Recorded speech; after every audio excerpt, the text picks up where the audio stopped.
പറയും this an iPhone, you know that. എല്ലാവർക്കും അറിയാം, പിള്ളേർക്കെല്ലാം അറിയാം. ഇത് സംബഡി ഗേവ് മീ, അപ്പോൾ എനിക്ക് തന്നതാ, അതുപോട്ടെ, ഞാൻ വാങ്ങിച്ചതല്ല. ഇനി അപ്പോൾ ഞാൻ പറയും do you need this phone? Oh yes, okay, I can give it to you. Open it and if you show me something unholy in my phone, I will give it free to you. എൻ്റെ ഫോണിൽ unholy ആയിട്ട് എന്തെങ്കിലും കാണിച്ചു കഴിഞ്ഞാൽ നിങ്ങൾക്ക് ഈ phone free ആയിട്ട് എടുക്കാം.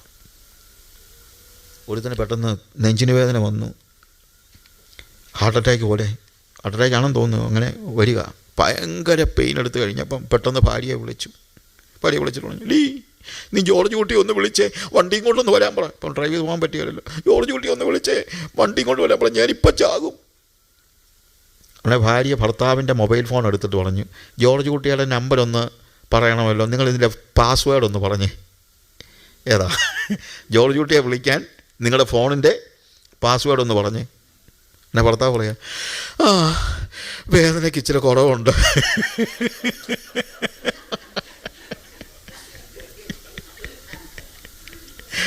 കാര്യം ചത്താലും പാസ്വേഡ് ഭാര്യയ്ക്ക് പറഞ്ഞു കൊടുക്കത്തില്ല. ഭാര്യമാരോട് പറയുന്നത് കീഴടങ്ങിയിരിക്കണം, ഭർത്താവിനോട് പറയുന്നത് സ്നേഹിക്കണം. എന്താ ഇതിൻ്റെ കാര്യം എന്നറിയാമോ? ഒരു ഭർത്താവ് എപ്പോഴും ഇഷ്ടപ്പെടുന്നതും ആഗ്രഹിക്കുന്നതും കീഴടങ്ങിയിരിക്കുന്ന ഒരു ഭാര്യയാണ്. എത്ര ഫെമിനിസം പ്രസംഗിച്ചാലും എന്തോ പറഞ്ഞാലും തലേ കയറുന്ന ഒരു പെണ്ണിനെ ഒരു പുരുഷനും ഇഷ്ടമല്ല. അതൊരു ഫാക്റ്റാണ്. നിങ്ങളത് സമ്മതിച്ചാലും ഇല്ലെങ്കിലും ഏത് പുരുഷനും അവന് കീഴ്പ്പെട്ടിരിക്കുക എന്ന് പറഞ്ഞു കഴിഞ്ഞാൽ കാലിൻ്റെ കീഴേ കിടക്കുന്നതല്ല. ഞാൻ പറഞ്ഞ കാലിൻ്റെ കീഴേ കിടക്കണമെന്നല്ല പറയുന്നത്, സബ്മിസീവായിട്ടുള്ള തലേ കയറുന്ന ഒരു പെണ്ണിനെ ആർക്കും ഇഷ്ടമല്ല. അപ്പോൾ അതുകൊണ്ട് ഭർത്താവ് ഭാര്യയോട് പറയാണ്, നീ കീഴടങ്ങിയിരിക്കണം, അനുസരിക്കണം. എന്നാൽ ഭർത്താവിനോട് പറയാണ്, ഒരു ഭാര്യ ഏറ്റവും കൂടുതൽ ആഗ്രഹിക്കുന്നത് ഭർത്താവിൻ്റെ സ്നേഹമാണ്. പണ്ട് നമ്മുടെ പെണ്ണുങ്ങളൊക്കെ പറയുന്നത് കേട്ടിട്ടില്ലേ, അങ്ങനെ എനിക്കൊന്നും തന്നില്ലെങ്കിലും വേണ്ടിയല്ലായിരുന്നു, എന്നെ ഒന്ന് സ്നേഹിച്ചാൽ മതിയായിരുന്നെന്ന്. കാര്യം അവർക്ക് ഏറ്റവും ആവശ്യമുള്ളത് സ്നേഹമാണ്. It is love. So give love to your wife.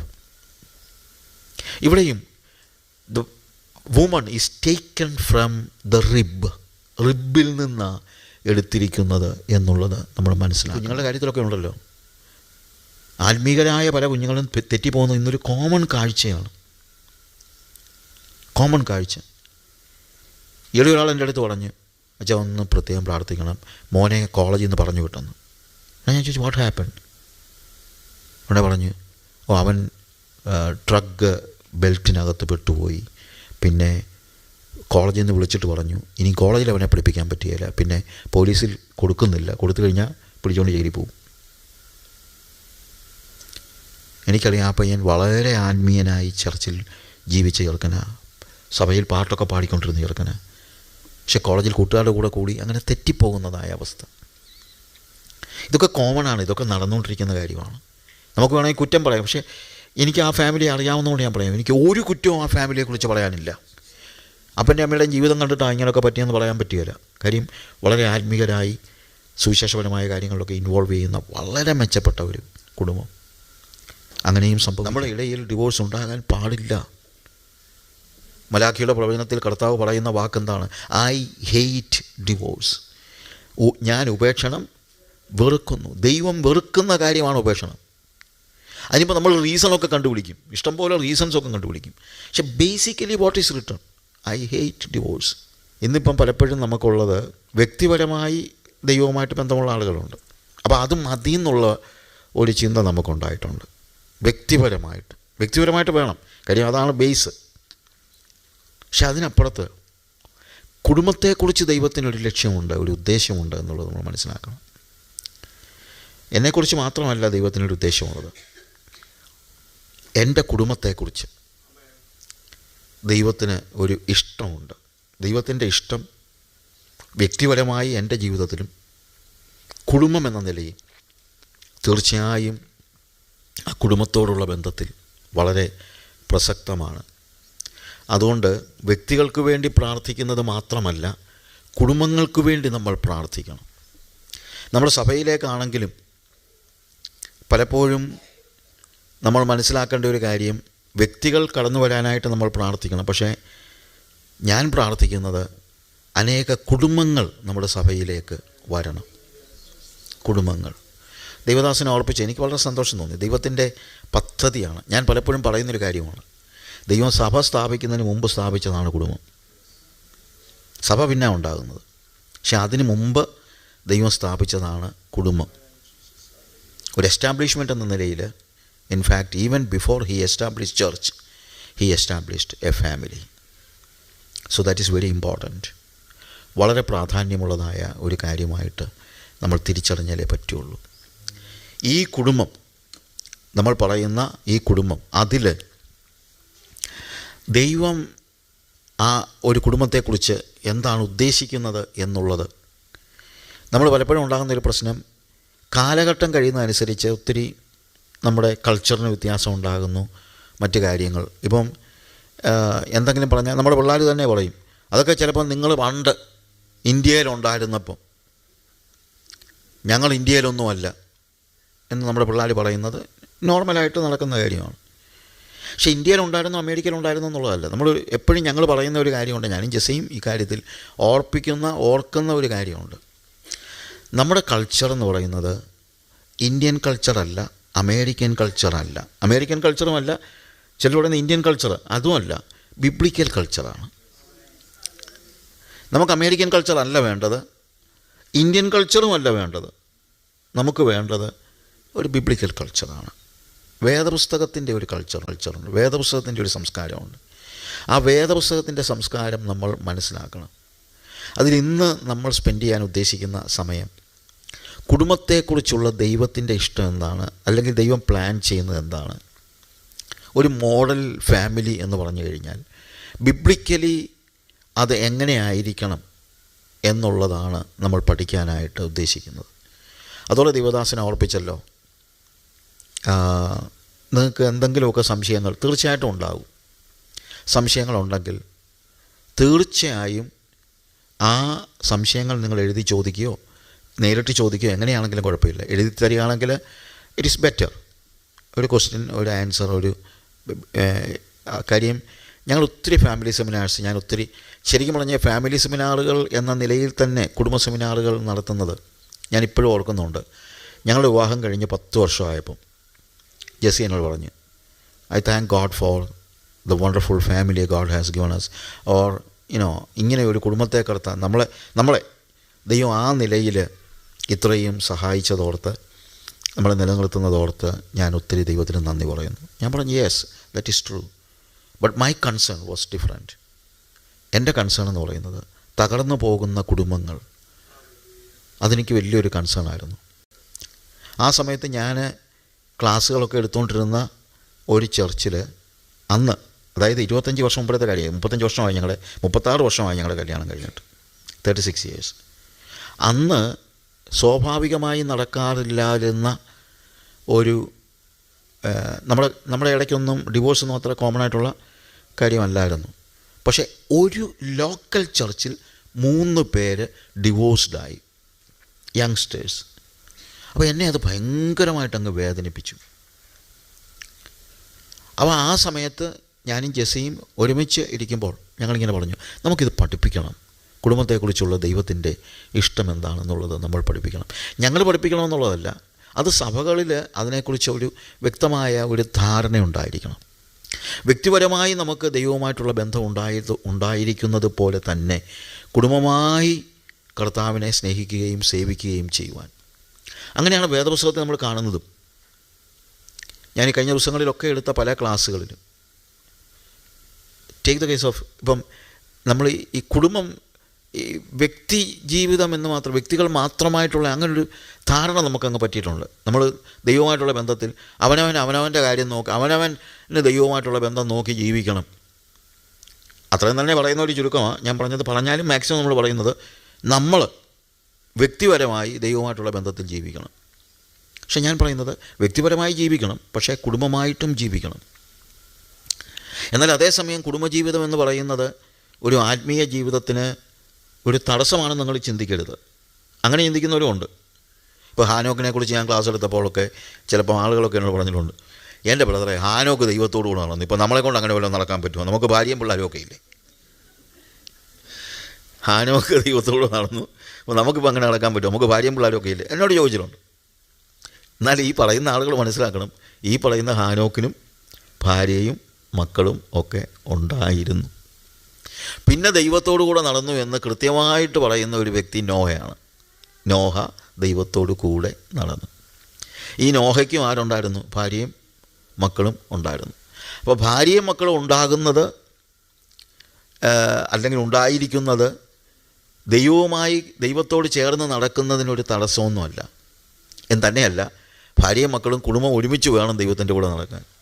അതുകൊണ്ടാണല്ലോ യോശുവയോട് പറയുമ്പോഴത്തേക്ക് യോശുവ പറയുന്നത്, യോശുവ പറയാണ്, നിങ്ങൾ വേണമെങ്കിൽ നിങ്ങൾ വിട്ടിട്ട് പോകുന്ന മിസ്രൈമിലെ ദൈവങ്ങളെ ആരാധിച്ചു, അത് നിങ്ങളെ തീരുമാനം. ഇനി അതല്ല, ഈ കനാനിൽ നിങ്ങൾ വന്നു കനാന്യരായ ദൈവങ്ങളെയാണ് നിങ്ങൾ ആരാധിക്കുന്നതെങ്കിൽ അതും നിങ്ങൾക്ക് തീരുമാനിക്കാം. പക്ഷേ ഞാനും എൻ്റെ കുടുംബവുമോ, ഞങ്ങൾ യഹോവയെ സേവിക്കും. ഞാനും എൻ്റെ കുടുംബവുമോ, അങ്ങനെ പറയാൻ നമുക്ക് കഴിയുമോ? ഓരോരുത്തരും അവരോട് തന്നെ ചോദിച്ച്. ഞാൻ ആരെയും വിധിക്കാനൊന്നും പറയുന്നതല്ല. കാര്യം ഈ രാജ്യത്ത് വരുമ്പോൾ എനിക്കറിയാം, മിക്കപ്പോഴും ഈ ഒരു വാക്ക് പറയാൻ മിക്കവർക്കും, ഞാൻ അവിടെ എല്ലാം അങ്ങ് തള്ളിക്കളയല്ല, സങ്കടം കൊണ്ടാണ് പറയുന്നത്. അത് പറയാൻ കഴിയുന്നിടത്തോളം ഭാഗ്യം വേറെ ഇല്ല എന്ന് തന്നെയാണ് ഞാൻ വിശ്വസിക്കുന്നത്. അതാണ് ഏറ്റവും വലിയ ഭാഗ്യമായിട്ട് ഞാൻ ചിന്തിക്കുന്നത്. സമയമുണ്ടെങ്കിൽ ഞാൻ അതിനെക്കുറിച്ച് ചില കാര്യങ്ങൾ വേദോസത്തിലെ ചില ഉദാഹരണങ്ങളിലൂടെ പറയാൻ ആഗ്രഹിക്കുന്നുണ്ട്. I don't know exactly whether we will be able to do that because of the time limitation. But at the same time, ഇവിടെ നമ്മൾ ഇന്നിരിക്കുമ്പോൾ തിങ്ക് അബൌട്ട് അവർ ഫാമിലി. ആ ഫാമിലി എന്നിട്ട് ഈ കഴിയാത്ത കാര്യം, ഇപ്പോൾ ചിലപ്പം മക്കളൊക്കെ തെറ്റിപ്പോകുന്ന കാര്യങ്ങളൊക്കെ പറയുമ്പോഴെല്ലാം ഞാൻ പറയും, മറ്റൊന്നുമല്ല, മക്കൾ ചിലപ്പോൾ തെറ്റിപ്പോയെന്നിരിക്കും. ചിലപ്പോൾ നമുക്കവരെ മടക്കിക്കൊണ്ട് വരുവാൻ ചിലപ്പോൾ കഴിയാത്ത നിലയിൽ അവർ ദൂരെ ആയിപ്പോയെന്നിരിക്കും. പക്ഷെ എന്നാലും നമുക്ക് ചെയ്യാൻ പറ്റുന്നൊരു കാര്യമുണ്ട്. ദാറ്റ് ഈസ് പ്രയർ, പ്രാർത്ഥന. നമ്മുടെ കുഞ്ഞുങ്ങളെ ഓർത്ത് പ്രാർത്ഥിക്കണം എന്ന് പറയുമ്പോൾ നമ്മളെല്ലാവരും കുഞ്ഞുങ്ങളെ ഓർത്ത് പ്രാർത്ഥിക്കുന്നുണ്ട്. പക്ഷേ അവരുടെ സ്പിരിച്വാലിറ്റിയെ ഓർത്ത് പ്രാർത്ഥിക്കണം. അവരുടെ കുടുംബത്തെ, അല്ലെങ്കിൽ നമ്മുടെ കുടുംബത്തിലെ നമ്മുടെ കുഞ്ഞുങ്ങളുടെ ആത്മീയതയോർത്ത് ദൈവം ഒന്നിച്ച് അവരും നടക്കുന്നത് കാണാനായിട്ട് അതിനുവേണ്ടി നമ്മൾ പ്രാർത്ഥിക്കണം. നമ്മുടെ കുഞ്ഞുങ്ങൾ നമ്മുടെ കൂടെ നടക്കുന്നതാണ് ഏറ്റവും വലിയ ഭാഗ്യം എന്ന് പറയുന്നത്. There is no greater joy to see that our children are walking in truth. യോഹന്നാൻ 3 അധ്യായത്തിൽ 3 Yohannan epistle of John chapter 3 verse 1 onwards when we read, ഗായോസിന് എഴുതുമ്പോൾ പറയുന്ന ഒരു വാചകമാണ്, എൻ്റെ മക്കൾ സത്യത്തിൽ നടക്കുന്നുവെന്ന് കേൾക്കുന്നതിനേക്കാൾ വലിയ സന്തോഷം എനിക്കില്ല. Yes, that's a thing. എൻ്റെ മക്കളെന്ന് പറയുമ്പോഴത്തേക്ക് എൻ്റെ മക്കൾ എൻ്റെ സ്വന്തം മക്കൾ മാത്രമല്ല. I'm always concerned about the children in my church. Of course primarily I'm concerned about my children. അതെനിക്ക് തീർച്ചയായിട്ടും അതെൻ്റെ ഉത്തരവാദിത്തത്തിൽ ഏറ്റവും ആദ്യത്തിൽ നിൽക്കുന്ന കാര്യമാണ്. There is no greater joy to see that our children are walking in truth. Hallelujah. അപ്പോൾ നമുക്ക് ചെയ്യാൻ കഴിയാത്ത ചില കാര്യങ്ങൾ അങ്ങനെ വന്നാൽ നമുക്ക് പിന്നെ ചെയ്യാൻ കഴിയുന്ന എന്താണ്? പ്രാർത്ഥിക്കുക എന്നുള്ളതാണ്. പ്രാർത്ഥിക്കുമ്പോൾ ദൈവം പ്രവർത്തിക്കുന്നു. I use to say, when we work, when we pray, God works. നമ്മൾ പ്രവർത്തിക്കുമ്പോൾ നമ്മൾ പ്രവർത്തിക്കുന്നു, അത് വേണം. പക്ഷേ നമ്മൾ പ്രാർത്ഥിക്കുമ്പോൾ ദൈവം പ്രവർത്തിക്കുന്നു. അപ്പം അതുകൊണ്ട് നമ്മുടെ കുഞ്ഞുങ്ങളെ ഓർത്ത് ശരിയായിട്ടുള്ള, ഇപ്പോൾ കർത്താവ് കാൽവറി ക്രൂശിലേക്ക് പോകുമ്പോൾ പോലും പറയുന്ന ആ വാചകം വളരെ പ്രസക്തമാണ്. യെരൂശലേം പുത്രിമാരെ, നിങ്ങൾ എന്നെ ചൊല്ലി കരയേണ്ട, നിങ്ങളെയും നിങ്ങളുടെ മക്കളെയും ചൊല്ലി കരയുവിൻ. വേറൊരു കോണ്ടെക്സ്റ്റാണ് അത്, എങ്കിൽ പോലും ആ വാക്കുകൾ വളരെ പ്രസക്തമാണ്. അവർക്ക് വേണ്ടി കരയാൻ, നമ്മുടെ കുഞ്ഞുങ്ങൾക്ക് വേണ്ടി കരയാൻ, നമ്മുടെ സഭയിലെ കുഞ്ഞുങ്ങൾക്ക് വേണ്ടി കരയാൻ ഒക്കെ നമ്മൾ തയ്യാറാകണം. നമ്മുടെ കൂടെ നിൽക്കുന്ന കുഞ്ഞുങ്ങൾ. ഞാൻ എപ്പോഴും നോഹയുടെ കുഞ്ഞുങ്ങളുടെ കാര്യം ഇങ്ങനെ ആലോചിക്കും. നോഹയ്ക്ക് 3 മക്കളും 3 മരുമക്കളും ഉണ്ടായിരുന്നു. നോഹയോട് ദൈവം ഒരു ഉടമ്പടി ചെയ്തു, ഞാൻ ഇന്നലെ പറഞ്ഞല്ലോ. ആ ഉടമ്പടി പ്രകാരം നോഹ പെട്ടകം പണിതു. ഈ പെട്ടകം പണിത് സമയത്ത് ഞാൻ ഈ നോഹയുടെ കുഞ്ഞുങ്ങളെക്കുറിച്ച് അവർ സ്കൂളിൽ പഠിക്കുകയാണെങ്കിൽ, ഇന്നത്തെ സാഹചര്യത്തിൽ സ്കൂളിൽ പഠിക്കുകയാണെങ്കിൽ സ്വാഭാവികമായിട്ട് ഒരു ചോദ്യം ഉണ്ടാകുമല്ലോ. ആൾക്കാരൊക്കെ ചോദിക്കും, what your father is doing, നിൻ്റെ അപ്പൻ എന്നാ ചെയ്യുക? അപ്പോൾ അങ്ങോട്ടും ഇങ്ങോട്ടൊക്കെ ചോദിക്കുമ്പോൾ പിള്ളേർ പറയും, my father is an engineer, my father is a business man, my father is a teacher, ഒത്തിരി കാര്യങ്ങളൊക്കെ പറയും. അപ്പോൾ നോഹയുടെ പിള്ളേരോട് കൂട്ടുകാർ ചോദിച്ച് കാണും, what your father is doing. നോഹയുടെ പിള്ളേരെന്താ പറയുന്നത്, ഞങ്ങളുടെ അപ്പൻ വലിയൊരു കപ്പൽ പണിയാണ്, he is making a big ship. ഉടനെ അവർ ചോദിക്കും, ബിഗ് ഷിപ്പ് എവിടെയാണ് അപ്പം നിൻ്റെ അപ്പൻ? Close to Mediterranean sea. കാര്യം കപ്പലുണ്ടാക്കേണ്ടത് എപ്പോഴും എവിടെയാണ്? കടലിൻ്റെ അടുത്തായിരിക്കണമല്ലോ. No no no no no, he is making a big ship on a mountain. ഒരു മലയുടെ മുകളിലാണ്, പർവ്വതത്തിൻ്റെ മുകളിലാണ് കപ്പൽ പണിയുന്നത്. ഇവിടെ പർവ്വതത്തിൻ്റെ മുകളിൽ ആരെങ്കിലും കപ്പൽ പണിയുമോ? അത് കടലിനടുത്തല്ലേ പണിയണ്ടേ? പിന്നെ അപ്പൻ പിള്ളേർ പറയുക, അത് ഞങ്ങളുടെ അപ്പച്ചൻ പറഞ്ഞു കപ്പൽ പണിത് കഴിയുമ്പം കടൽ ഇങ്ങോട്ട് വന്നോളൂ വന്നു. കപ്പൽ പണിത് കഴിയുമ്പം കടൽ ഇങ്ങോട്ട് വന്നോളൂ വന്നു. കടൽ ഇങ്ങോട്ട് വരുമെന്നോ? പർവ്വതത്തിലേക്കോ? അതെങ്ങനെയാടാ? എന്നോട് പറഞ്ഞു, അതെ ഞങ്ങളുടെ അപ്പച്ചൻ പറഞ്ഞു മോളിൽ നിന്ന് വെള്ളം താഴോട്ട് വീഴുമെന്ന്. അന്ന് ഈ പറയുന്ന പോലെ മഴയൊന്നും പെയ്യുന്ന ഒരു കാലമല്ല. അന്ന് ഭൂമിയൊക്കെ നനച്ചുകൊണ്ടിരുന്നത് താഴെ നിന്നാണെന്നാണ് നേരത്തെ പറയുന്നത്. അതിനുശേഷം മഴ പെയ്തോ ഇല്ലയോ നമുക്കറിയില്ല. പക്ഷെ ബേസിക്കലി മഴ ഒരു കോമൺ കാര്യമല്ല. അങ്ങനെ ഒരു സാഹചര്യത്തിൽ ഇവർ ഇത് പറയുന്ന സമയത്ത് ആൾക്കാർ പറയും, നല്ല പിള്ളേരെ എന്നാ പറയാനാ, പക്ഷേ അപ്പന് ഭ്രാന്ത് പിടിച്ചു പോയി. അപ്പോൾ ഭ്രാന്തൻ്റെ മക്കളെന്നുള്ള നിലയിലായിരിക്കും ഒരു പക്ഷേ ഈ പിള്ളേർ സ്കൂളിൽ അറിയപ്പെട്ടത്. എന്നാൽ അവർക്കൊരു കാര്യം അറിയാമായിരുന്നു, ഞങ്ങളുടെ അപ്പനോട് ദൈവം സംസാരിക്കുന്നുണ്ട്, ഞങ്ങളുടെ അപ്പനോട് ദൈവം സംസാരിക്കുന്നുണ്ട്. അതുകൊണ്ട് അപ്പൻ്റെ കൂടെ അവർ നിന്നത്. ഞങ്ങളുടെ അപ്പനോട് ദൈവം സംസാരിക്കുമായിരുന്നു. അപ്പം ഞാൻ എപ്പോഴും ഓർക്കുന്നൊരു കാര്യമാണ്, എൻ്റെ അപ്പനോട് ദൈവം സംസാരിക്കുമെന്ന് വിശ്വസിക്കുന്ന മക്കളുള്ളതിനേക്കാൾ വലിയ ഭാഗ്യം വേറെ ഒന്നുമില്ല. എൻ്റെ പിള്ളേർ പറയണം, ഞങ്ങളുടെ അപ്പച്ചൻ, ഞങ്ങളുടെ പപ്പ, ഞങ്ങളുടെ ഡാഡി, എൻ്റെ ഡാഡിയോട് ദൈവം സംസാരിക്കും. അദ്ദേഹം പറയുന്നതൊക്കെ ദൈവം പറഞ്ഞ കാര്യങ്ങളാണ് എന്ന് പറയുന്ന മക്കൾ നമുക്കുണ്ടെങ്കിൽ അത്രയും വലിയ ഭാഗ്യം വേറെ ഒന്നും ഇല്ല. അങ്ങനെ വളരെ ബേസിക്കായിട്ട് അവിടെ നോഹയുടെ മക്കൾ, എനിക്ക് ഏറ്റവും വലിയ അത്ഭുതം നോഹയുടെ മരുമക്കളും അവരെല്ലാം ഈ പെട്ടകത്തിൽ കയറി. അവരെല്ലാം നോഹയെ വിശ്വസിച്ചു, ദൈവത്തെ വിശ്വസിച്ചു. ദൈവവും നോഹയും തമ്മിലുള്ള റിലേഷൻഷിപ്പ് അവർക്ക് അറിയാമായിരുന്നു. മരുമക്കൾ ഉൾപ്പെടെ, മക്കൾ പിന്നെയും പോട്ടെ, മക്കളും 3 മരുമക്കളും ഈ പെട്ടകത്തിനകത്ത്. ആകെ 8 പേരാണ്. നോവയുടെ ഭാര്യ, 3 മക്കൾ, 3 മരുമക്കൾ. അവരെല്ലാവരും ഈ കപ്പലിനകത്ത് കയറിയെങ്കിൽ, ഈ പെട്ടകത്തിൽ കയറിയെങ്കിൽ, അതും മഴയുടെ ഒരു ലാഞ്ചന പോലും ഇല്ലാതിരിക്കുന്ന ഒരു സമയത്ത് പർവ്വതത്തിൽ പണിത ഒരു പെട്ടകത്തിലേക്ക് കയറിയെങ്കിൽ എന്ന് തന്നെയല്ല, അത് എക്സാക്ട്ലി കർത്താവ് പറഞ്ഞതിൽ നിന്ന് ഒരു ഡിഫറൻസും ഇല്ലാതെ അതിനെ അനുസരിക്കാൻ ഞാൻ ചിലപ്പം ആലോചിക്കാറുണ്ട്. ഇവരായിരിക്കും ചിലപ്പം തടിയൊക്കെ മുറിച്ചുകൊണ്ടൊക്കെ വരും പിള്ളേരെ. അപ്പം അപ്പൻ പറഞ്ഞു, ഇവിടെ 40 അടി നീളമുള്ള ഒരു തടി വെട്ടിക്കൊണ്ടുപോവാ കപ്പൽ പണിയാനായിട്ട്. അവൻ കൊണ്ടുവന്നപ്പോൾ 39.25 വെച്ചു. നോ പറയും, നോ, അത് പറ്റത്തില്ല. അതങ്ങ് അഡ്ജസ്റ്റ് ചെയ്യാം. അങ്ങനെ അഡ്ജസ്റ്റ് ചെയ്യാൻ പറ്റത്തില്ല. കാര്യം ദൈവം പറഞ്ഞു 40 അടി. അങ്ങനെ ദൈവം പറഞ്ഞത്, നോഹ ദൈവം കൽപ്പിച്ചതുപോലെ തന്നെ ചെയ്തെന്ന് എഴുതിയിരിക്കുന്നത്. അത് മക്കളും കൂടെ നിന്നതുകൊണ്ടാണ് അത് പറ്റിയത്, ഇല്ലേ? മക്കളും കൂടെ നിന്നതുകൊണ്ടാണ് പറ്റിയത്. അങ്ങനെയുള്ള ഒരു കുടുംബം, നോഹയുടെ കുടുംബം പോലെ ഒരു കുടുംബം, ഞാനിന്നൊരു ചെറിയ ഇത് പറഞ്ഞതാണ്. അങ്ങനൊരു കുടുംബം നമുക്കുണ്ടാകണം. കർത്താവ് പറയുന്നത് കേൾക്കുന്ന ഒരു പിതാവ്, അതിനോട് ചേർന്ന് നിൽക്കുന്ന ഒരു ഭാര്യ, അത് വിശ്വസിക്കുന്നവരായ മക്കൾ, മരുമക്കൾ, അങ്ങനൊരു കുടുംബം നമുക്കുണ്ടെങ്കിൽ അത്രയും വലിയ ഭാഗ്യം വേറെ ഒന്നുമില്ല. ഹല്ലേലൂയ. ഓക്കെ, കുടുംബത്തെക്കുറിച്ച് പറയുമ്പോൾ പ്രധാനമായും നമ്മൾ ഓർക്കേണ്ടതായ ഒരു കാര്യം, God is the family maker. ദൈവമാണ് കുടുംബത്തെ ഉണ്ടാക്കിയത്. ദൈവമായിരിക്കണം കുടുംബത്തെ ഉണ്ടാക്കുന്നതും. അതും നമ്മൾ മനസ്സിലാക്കേണ്ടതായ കാര്യമാണ്. അതും നമ്മൾ മനസ്സിലാക്കണം. ഇപ്പം സങ്കീർത്തനങ്ങൾ നമ്മൾ വായിക്കുമ്പോൾ 127 സങ്കീർത്തനം അവിടെ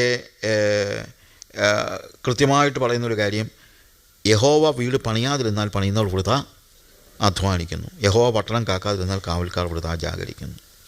യഹോവ വീട് പണിയാതിരുന്നാൽ, വീടെന്ന് പറയുമ്പോഴത്തേക്ക് വെറും കെട്ടിടമല്ല, it's not a building. Building പണിയാൻ എൻജിനീയേഴ്സും മേസൻസും ഒക്കെ മതി. പക്ഷേ this is family. Unless the God builds the family. അതാണ് അതിനകത്തെ ഏറ്റവും പ്രധാനപ്പെട്ട കാര്യം. ദൈവം കുടുംബം പണിയുന്നത് ദൈവമാണ്. ദൈവം ആയിരിക്കണം. ദൈവം പണിയുന്നില്ലെങ്കിൽ പണിയുന്നവർ വൃഥ അധ്വാനിക്കുന്നു. പലപ്പോഴും ഭവനങ്ങൾ തകർന്നു പോകാനുള്ള കാരണം എന്താണ്? അവർ മനസ്സിലാക്കുന്നില്ല ഇത് പണിതത് ദൈവമാണെന്ന്. അതിന് പണിയാൻ ദൈവത്തിന് ഏൽപ്പിച്ചു കൊടുക്കുകയും, ഇപ്പോൾ ഹീബ്രു ലാംഗ്വേജ് പഠിക്കുമ്പോൾ നമുക്ക് മനസ്സിലാകുന്നൊരു കാര്യമുണ്ട്. പല സ്ഥലങ്ങളിലും അവർ ഉപയോഗിച്ചിരിക്കുന്ന വെർബ് എന്ന് പറയുന്നത് ഒരു കണ്ടിന്യൂസ് പ്രസൻറ്റ് ടെൻസ് ആണ്. അതായത് ഉപയോഗിച്ചിരിക്കുന്ന വാക്ക് യഹോവ ഭവനം പണിയുന്നില്ലെങ്കിൽ എന്ന് പറയുന്നത് ശരിക്കും എബ്രായ ഭാഷയിൽ പണിതുകൊണ്ടിരിക്കുന്നില്ലെങ്കിൽ എന്നാണ്. യഹോവ ഭവനം പണിതുകൊണ്ടിരിക്കുന്നില്ലെങ്കിൽ, അതാണ് പ്രസൻറ്റ് കണ്ടിന്യൂസ് ടെൻസ് ആണ് അവിടെ ഉപയോഗിച്ചിരിക്കുന്നത്. അതായത് ഈ കെട്ടിടം പണിത വ്യക്തിക്ക് വേണമെങ്കിൽ പണിതേച്ചങ്ങ് പോകാം, കാര്യം ഇത് സിമെൻറ്റ് വിഷയമൊക്കെയാണ്, ഇതിവിടെ ഇരുന്നോളും. പക്ഷേ ഭവനം എന്ന് പറയുന്നത് പണിയപ്പെടുന്നത് വ്യക്തികളെ കൊണ്ടാണ്. അത് ചിലപ്പോൾ അങ്ങോട്ടും ഇങ്ങോട്ടുമൊക്കെ തട്ടും മുട്ടും എല്ലാം ഉണ്ട്. അത് പണിതുകൊണ്ടിരിക്കണം. അങ്ങനെ ദൈവത്തെ ഭവനം പണിയാൻ ഏൽപ്പിക്കുന്നില്ലെങ്കിൽ വൃഥ അധ്വാനിക്കുകയാണ്. പക്ഷേ പണിയാൻ ദൈവത്തെ ഏൽപ്പിച്ചാൽ ആ പണി നഷ്ടമാവുകയില്ല. ചിലപ്പോൾ ഒരു പ്രതിസന്ധിയോ മറ്റുള്ള കാര്യങ്ങളോ എന്തെങ്കിലും ഉണ്ടാകരുത്. ഉണ്ടായാൽ അവിടെയും നമ്മൾ പണിയാൻ ദൈവത്തിൻ്റെ അടുത്ത് കൊണ്ടുപോകണം. ഞാൻ ചിലപ്പോൾ പറയാറുണ്ട്, ജീസസ് വാസ് എ കാർപ്പൻ്റർ. ഒരു മേശ പണിയണമെങ്കിൽ നമ്മൾ ആരുടെ അടുത്ത് ചെന്നാണ് പറയുന്നത്? കാർപ്പൻ്ററുടെ അടുത്താണ് ചെന്നാൽ പറയുന്നത്, ആശാരിയുടെ അടുത്താണ് ചെന്ന് പറയുന്നത് മേശ പണിയാനായിട്ട്. ഇനി മേശയുടെ കാലൊടിഞ്ഞാലോ കൊല്ലൻ്റെ അടുത്ത് കൊണ്ടുപോകത്തില്ല, തട്ടാൻ്റെ അടുത്തും കൊണ്ടുപോകത്തില്ല, നമ്മളിവിടെ തന്നെ കൊണ്ടുപോകും, ആശാരിയുടെ അടുത്ത് തന്നെ കൊണ്ടുപോകും. ഇതുപോലെ കുടുംബം പണിയാൻ ദൈവത്തെ നമ്മൾ ഏൽപ്പിക്കണം. ഇനി ആ കുടുംബത്തിന് എന്തെങ്കിലും ഒരു തകർച്ച ഉണ്ടായാൽ, ഒരു പ്രതിസന്ധി ഉണ്ടായാൽ, അതൊക്കെ ഉണ്ടല്ലോ, ഇപ്പോൾ ഇഷ്ടം പോലെ ഉണ്ടല്ലോ, ഉണ്ടായാൽ അത് തനിയെ തീർക്കാനല്ല നോക്കേണ്ടത്. സെക്യുലർ കൗൺസിലേഴ്സിനെ കൊണ്ട് അത് തീർക്കാനുമല്ല നോക്കേണ്ടത്. Go to Jesus. യേശുവിൻ്റെ അടുത്തേക്ക് ചെല്ല്. അവൻ പണിത വീട്, അവൻ പണിത ഭവനം, അതിനെന്ത് പറ്റിയാലും അവന് ഉത്തരവാദിത്വമുണ്ട്. അതവൻ ശരിയാക്കി തരും. ഒന്ന് കൊടുത്താൽ മതി, ഒന്ന് പറഞ്ഞാൽ മതി, യേശുവേ നീയാ ഞങ്ങളുടെ വീട് പണിതത്, ഞങ്ങളുടെ ഭവനം പണിതത്, അതിനിപ്പോൾ ഇച്ചിരി ഇളക്കവും അങ്ങോട്ടും ഇങ്ങോട്ടുമൊക്കെ തട്ടും മുട്ടുമൊക്കെ ഉണ്ട്, അതൊന്ന് തീർത്ത് തരണമെന്ന് കർത്താവിനോട് ചെന്ന് പറഞ്ഞാൽ കർത്താവ് അത് മാറ്റിത്തരും, തീർത്ത് തരും എന്നതിന് യാതൊരു സംശയവുമില്ല. അതുകൊണ്ട് ഇന്ന് ഈ ഫാമിലി സെമിനാറിൽ അറ്റൻഡ് ചെയ്യുന്ന നമ്മുടെ ജീവിതത്തിലാണെങ്കിലും, നമ്മുടെ സഹോദരങ്ങളുടെ ജീവിതത്തിലാണെങ്കിലും, നമ്മുടെ കുഞ്ഞുങ്ങളുടെ ജീവിതത്തിലാണെങ്കിലും ഒരു പ്രതിസന്ധി ഉണ്ടാകുമ്പോൾ, ഞാനിത് പറയാൻ കാര്യം, പലപ്പോഴും ഈ കുഞ്ഞുങ്ങളുടെ ജീവിതത്തിലൊക്കെ ഫാമിലി ലൈഫിലൊക്കെ എന്തെങ്കിലും ഒരു പ്രശ്നം ഉണ്ടാകുമ്പോഴത്തേക്ക് പേരൻസ് ഞാൻ ഒത്തിരി അടുത്ത് കണ്ടിട്ടുണ്ട്. അവരൊക്കെ ചോദിക്കുന്നത്, എന്തിനാണ് നീ അവളുടെ കൂടെ ഇങ്ങനെ നിൽക്കുന്നത്, കൊണ്ട് കളയടാ അതിനെ, നീങ്ങി പോരെ എന്നൊക്കെ പറയുന്ന അമ്മമാരെയും അപ്പന്മാരെയും ഞാൻ കണ്ടിട്ടുണ്ട്. ഞാൻ ഒത്തിരി പേരെ കൗൺസിൽ ചെയ്യുന്നുണ്ട്. എപ്പോഴും കൗൺസിലിങ്ങിന് വേണ്ടി ഒത്തിരി ആൾക്കാർ ഞങ്ങൾ രണ്ടുപേരുടെ അടുത്ത് വരാറുണ്ട്. ചില സമയങ്ങളിലൊക്കെ പേരൻസ് അവരെ ആ ദൈവിക പാതയിലേക്ക് കൊണ്ടുവരുന്നതിന് പകരം സെക്യുലറായിട്ട് കാണുകയും, അത് ഇതൊരു കുഴപ്പമില്ല എന്നുള്ള നിലയിൽ, അത് സാരമില്ല അവൾ പോന്നേ പോട്ടെ എന്നൊക്കെ പറയുന്ന നിലയിൽ. അങ്ങനല്ല മോനെ, നിൻ്റെ ഭവനം പണിതത് കർത്താവാണ്, അതിനൊരു പ്രശ്നമുണ്ടെങ്കിൽ നീ കർത്താവിൻ്റെ അടുത്ത് വാ എന്ന് പറഞ്ഞ് നമ്മളുടെ മക്കളെ പണിയാൻ വീണ്ടും ദൈവത്തിൻ്റെ കരങ്ങളിൽ ഏൽപ്പിക്കാൻ ഉത്തരവാദിത്വം നമുക്കുണ്ട്. ഇന്നിവിടെ പറയുന്ന കാര്യങ്ങളൊക്കെ വളരെ പ്രായോഗികമായ കാര്യങ്ങളാണ് പറയുന്നത്, അല്ലാതെ വലിയ വലിയ തിയോളജി എന്നുള്ളതല്ല. കാരണം നമ്മുടെ കുടുംബങ്ങൾ, നമ്മുടെ സഭയിൽ കുടുംബങ്ങൾ തകരരുത് എന്നുള്ള ആഗ്രഹത്തിനാണ്. എനിക്ക് ഭയങ്കര സങ്കടമാണ്. പണ്ടൊക്കെ ഡിവോഴ്സിൻ്റെ കാര്യമൊക്കെ പറയുമ്പോഴത്തേക്ക് നമ്മുടെ നാട്ടിലെ ഇന്ത്യയിൽ നിന്ന് വന്നവരാണല്ലോ പലരും. അതുകൊണ്ട് ചില സമയത്തൊക്കെ അന്ന് എൻ്റെ ചെറിയ പ്രായത്തിലൊക്കെ ആരെങ്കിലും ഡിവോഴ്സിൻ്റെ കാര്യം പറഞ്ഞാൽ ഉടനെ പറയും അതൊക്കെ അങ്ങ് അമേരിക്കയിൽ, അതൊക്കെ അങ്ങ് അമേരിക്കയിൽ, ഇന്ത്യയിലൊന്നും നടക്കത്തില്ല. പക്ഷേ ഇന്ത്യയിലും ഡിവോഴ്സ് വരാൻ തുടങ്ങി കഴിഞ്ഞപ്പോൾ നമ്മൾ പറഞ്ഞു ഇന്ത്യയിലിപ്പം ഡിവോഴ്സ് ഉണ്ടായിരിക്കും, പക്ഷേ അതൊക്കെ ജാതികളുടെ ഇടയ്ക്ക്. പിന്നെ പറഞ്ഞ് ജാതികളുടെ ഇടയ്ക്കല്ല, ക്രിസ്ത്യാനികളുടെ ഇടയ്ക്കും ഡിവോഴ്സ് ഉണ്ടെന്ന് പറയാൻ തുടങ്ങിക്കഴിഞ്ഞപ്പോൾ പറഞ്ഞു അതൊക്കെ സമുദായക്കാരുടെ ഇടയ്ക്ക്. പക്ഷെ ഇപ്പോഴോ സമുദായക്കാരുടെ ഇടയ്ക്കുള്ളതിനേക്കാൾ കൂടുതൽ ഡിവോഴ്സ് പലപ്പോഴും നമ്മുടെ ഇടയിൽ നടക്കുന്നു. ദുഃഖത്തോടെ ഞാൻ പറയുന്നത് കേട്ടോ, ദുഃഖത്തോടെ കരഞ്ഞോണ്ടാണ് പറയുന്നത്. അത് നടക്കരുത്, അത് സംഭവിക്കരുത്. നമ്മുടെ ഇടയിൽ ഡിവോഴ്സ് ഉണ്ടാകാൻ പാടില്ല. മലാഖിയുടെ പ്രവചനത്തിൽ കർത്താവ് പറയുന്ന വാക്കെന്താണ്? I hate divorce. ഞാൻ ഉപേക്ഷണം വെറുക്കുന്നു. ദൈവം വെറുക്കുന്ന കാര്യമാണ് ഉപേക്ഷണം. അതിനിപ്പോൾ നമ്മൾ റീസണൊക്കെ കണ്ടുപിടിക്കും, ഇഷ്ടംപോലെ റീസൺസൊക്കെ കണ്ടുപിടിക്കും. പക്ഷെ basically what is written? I hate divorce. അതിലേക്കൊക്കെ നമ്മൾ വരണം. അതിന് മുമ്പ് ഈ കുടുംബത്തെക്കുറിച്ച് തന്നെ പറയുമ്പോൾ, യഹോവ ഭവനം പണിയാതിരുന്നാൽ പണിയുന്നവർ വൃഥ അധ്വാനിക്കുന്നു. എന്നാൽ യഹോവ ഭവനം പണിയുന്നുവെങ്കിൽ അത് ഗ്യാരൻറ്റീഡാണ്. പണിതുകൊണ്ടിരിക്കുന്നുവെങ്കിൽ. ഞാൻ ചിലപ്പോൾ പറയാനുണ്ട് ഗ്യാരൻറ്റീഡാണെന്ന് പറയാൻ കാര്യം, നമ്മളിപ്പം ചൈനക്കാരുടെ വാച്ചുമൊക്കെ ഇന്ത്യയിലാണെങ്കിലും ചൈനക്കട 50 രൂപയ്ക്കും 100 രൂപയ്ക്കും ഒക്കെ വാച്ച് കിട്ടും. അത് വാങ്ങിച്ചുകൊണ്ട് പോയി വീട്ടിൽ വരെ ചെല്ലുമെന്ന് പോലും അറിയത്തില്ല. തിരിച്ച് നമ്മൾ ആ വിറ്റേൻ്റെ അടുത്ത് ചെന്ന് കൊടുത്താൽ അവൻ വല്ലതും സമ്മതിക്കും? നമ്മൾ ഞാൻ നോക്കി വാങ്ങിക്കണമായിരുന്നു പറയും. അതേസമയം ഇന്ത്യയുടെ പശ്ചാത്തലം വെച്ച് നോക്കി വെസ്റ്റാർഡിൻ്റെയോ അല്ലെങ്കിൽ ടൈറ്റൻ്റെയോ ടൈമെക്സിൻ്റെയോ ഒരു വാച്ച് നിങ്ങൾ വാങ്ങിക്കുക. എന്തെങ്കിലും പറ്റിക്കഴിഞ്ഞാൽ നിങ്ങൾക്ക് എന്ത് ചെയ്യാൻ പറ്റും? ഗ്യാരൻറ്റി ഉണ്ട്. അത് തിരിച്ചുകൊണ്ട് കൊടുത്തു കഴിഞ്ഞാൽ തീർച്ചയായും അവരത് നന്നാക്കി തരും. അത് നമ്മൾ മനസ്സിലാക്കണം. നന്നാക്കി തരും. പിന്നെ ഒറ്റ കാര്യമേ ഉള്ളൂ, ഓപ്പറേറ്റേഴ്സ് മാനുവൽ എന്ന് പറഞ്ഞൊരു സാധനം കൂടെ തന്നിട്ടുണ്ട് നമുക്ക്. അതനുസരിച്ച് വേണം ഓപ്പറേറ്റ് ചെയ്യാനായിട്ട്. അല്ലാതെ എന്തെങ്കിലും കാണിച്ചിട്ട് കാര്യമില്ല. എന്ന് പറഞ്ഞതുപോലെ ദൈവം നമ്മളെ കുടുംബമായി അല്ലെങ്കിൽ ദൈവം കുടുംബം പണിത് നമ്മളെ ഇങ്ങോട്ട് വിടുമ്പോൾ ഒരു ഓപ്പറേറ്റേഴ്സ് മാനുവലൂടെ തന്നിട്ടുണ്ട്. ഈ ഓപ്പറേറ്റേഴ്സ് മാനുവൽ വെച്ച് ഈ കുടുംബം കൊണ്ടുപോയി കഴിഞ്ഞാൽ അത് തകരില്ല. എന്തെങ്കിലും പറ്റിയാൽ തിരിച്ചു കൊണ്ട് കൊടുക്കുക. തിരിച്ചു കൊണ്ട് കൊടുത്തു കഴിഞ്ഞാൽ അവിടെ റീപ്ലേസ്മെൻ്റ് അല്ല ഉള്ളത്, അത് ശരിയാക്കി തരും.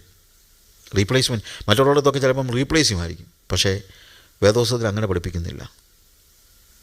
അത് കർത്താവ് റെഡിയാക്കി തരും.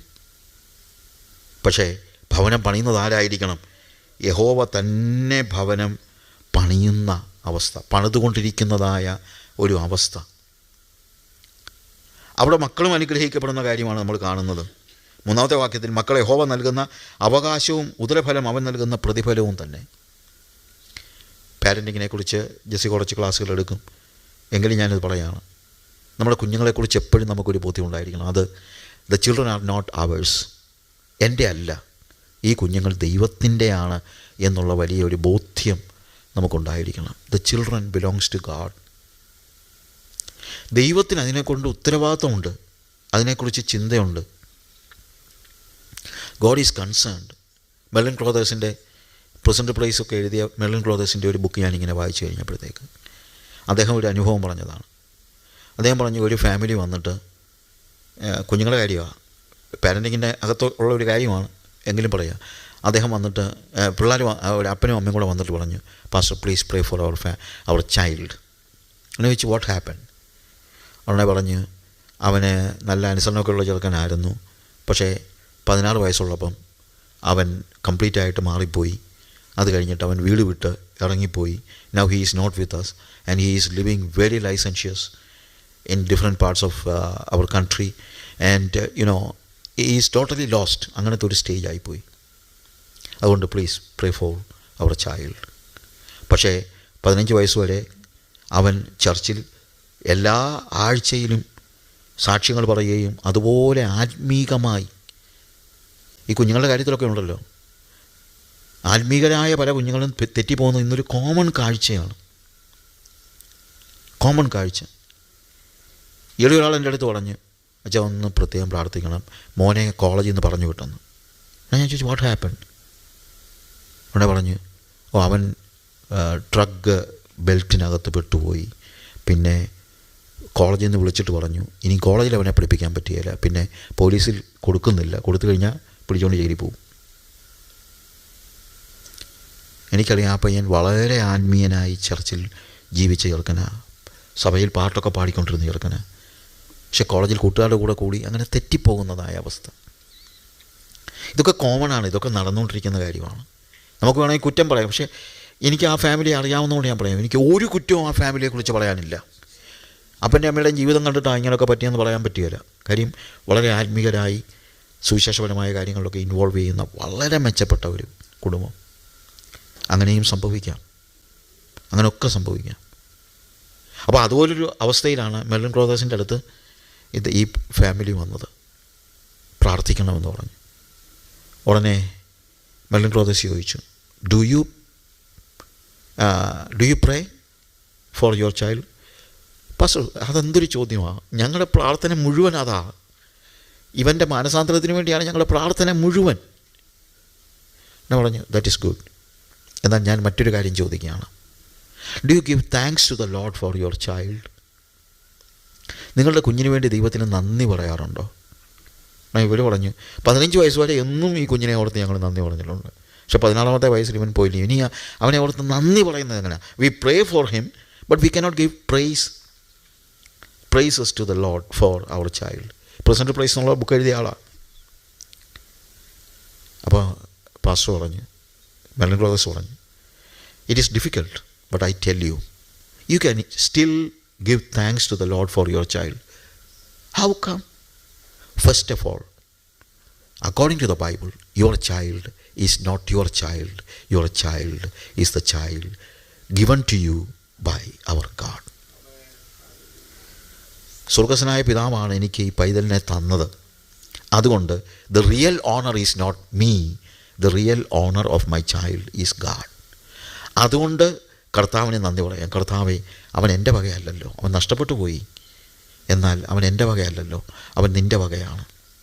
അതോർത്ത് നമുക്ക് ദൈവത്തിന് നന്ദി പറയാം. 2, നിങ്ങളുടെ കുഞ്ഞ് ദൈവം ഇൻഹെറിറ്റൻസ്, ദയാണ് ഇൻഹെറിറ്റൻസ് എന്നാണ്, ഒരു പിതൃ അവകാശം എന്നുള്ളതാണ്. അപ്പോൾ it certainly belongs to God. അപ്പോൾ ഉടമസ്ഥനല്ലേ കൂടുതൽ വേദന, വളർത്താൻ ഏൽപ്പിച്ച ആൾക്കല്ലല്ലോ കൂടുതൽ വേദന. അപ്പോൾ അതുകൊണ്ട് ഈ കുഞ്ഞ് തെറ്റിപ്പോയതോർത്ത് നിങ്ങൾ ദുഃഖിക്കുന്നതിൻ്റെ പല മടങ്ങ് ദൈവം ദുഃഖിക്കുന്നുണ്ട്. God is concerned about your child. അതോർത്ത് നിങ്ങൾക്ക് നന്ദി പറയാനായിട്ട് പറ്റും.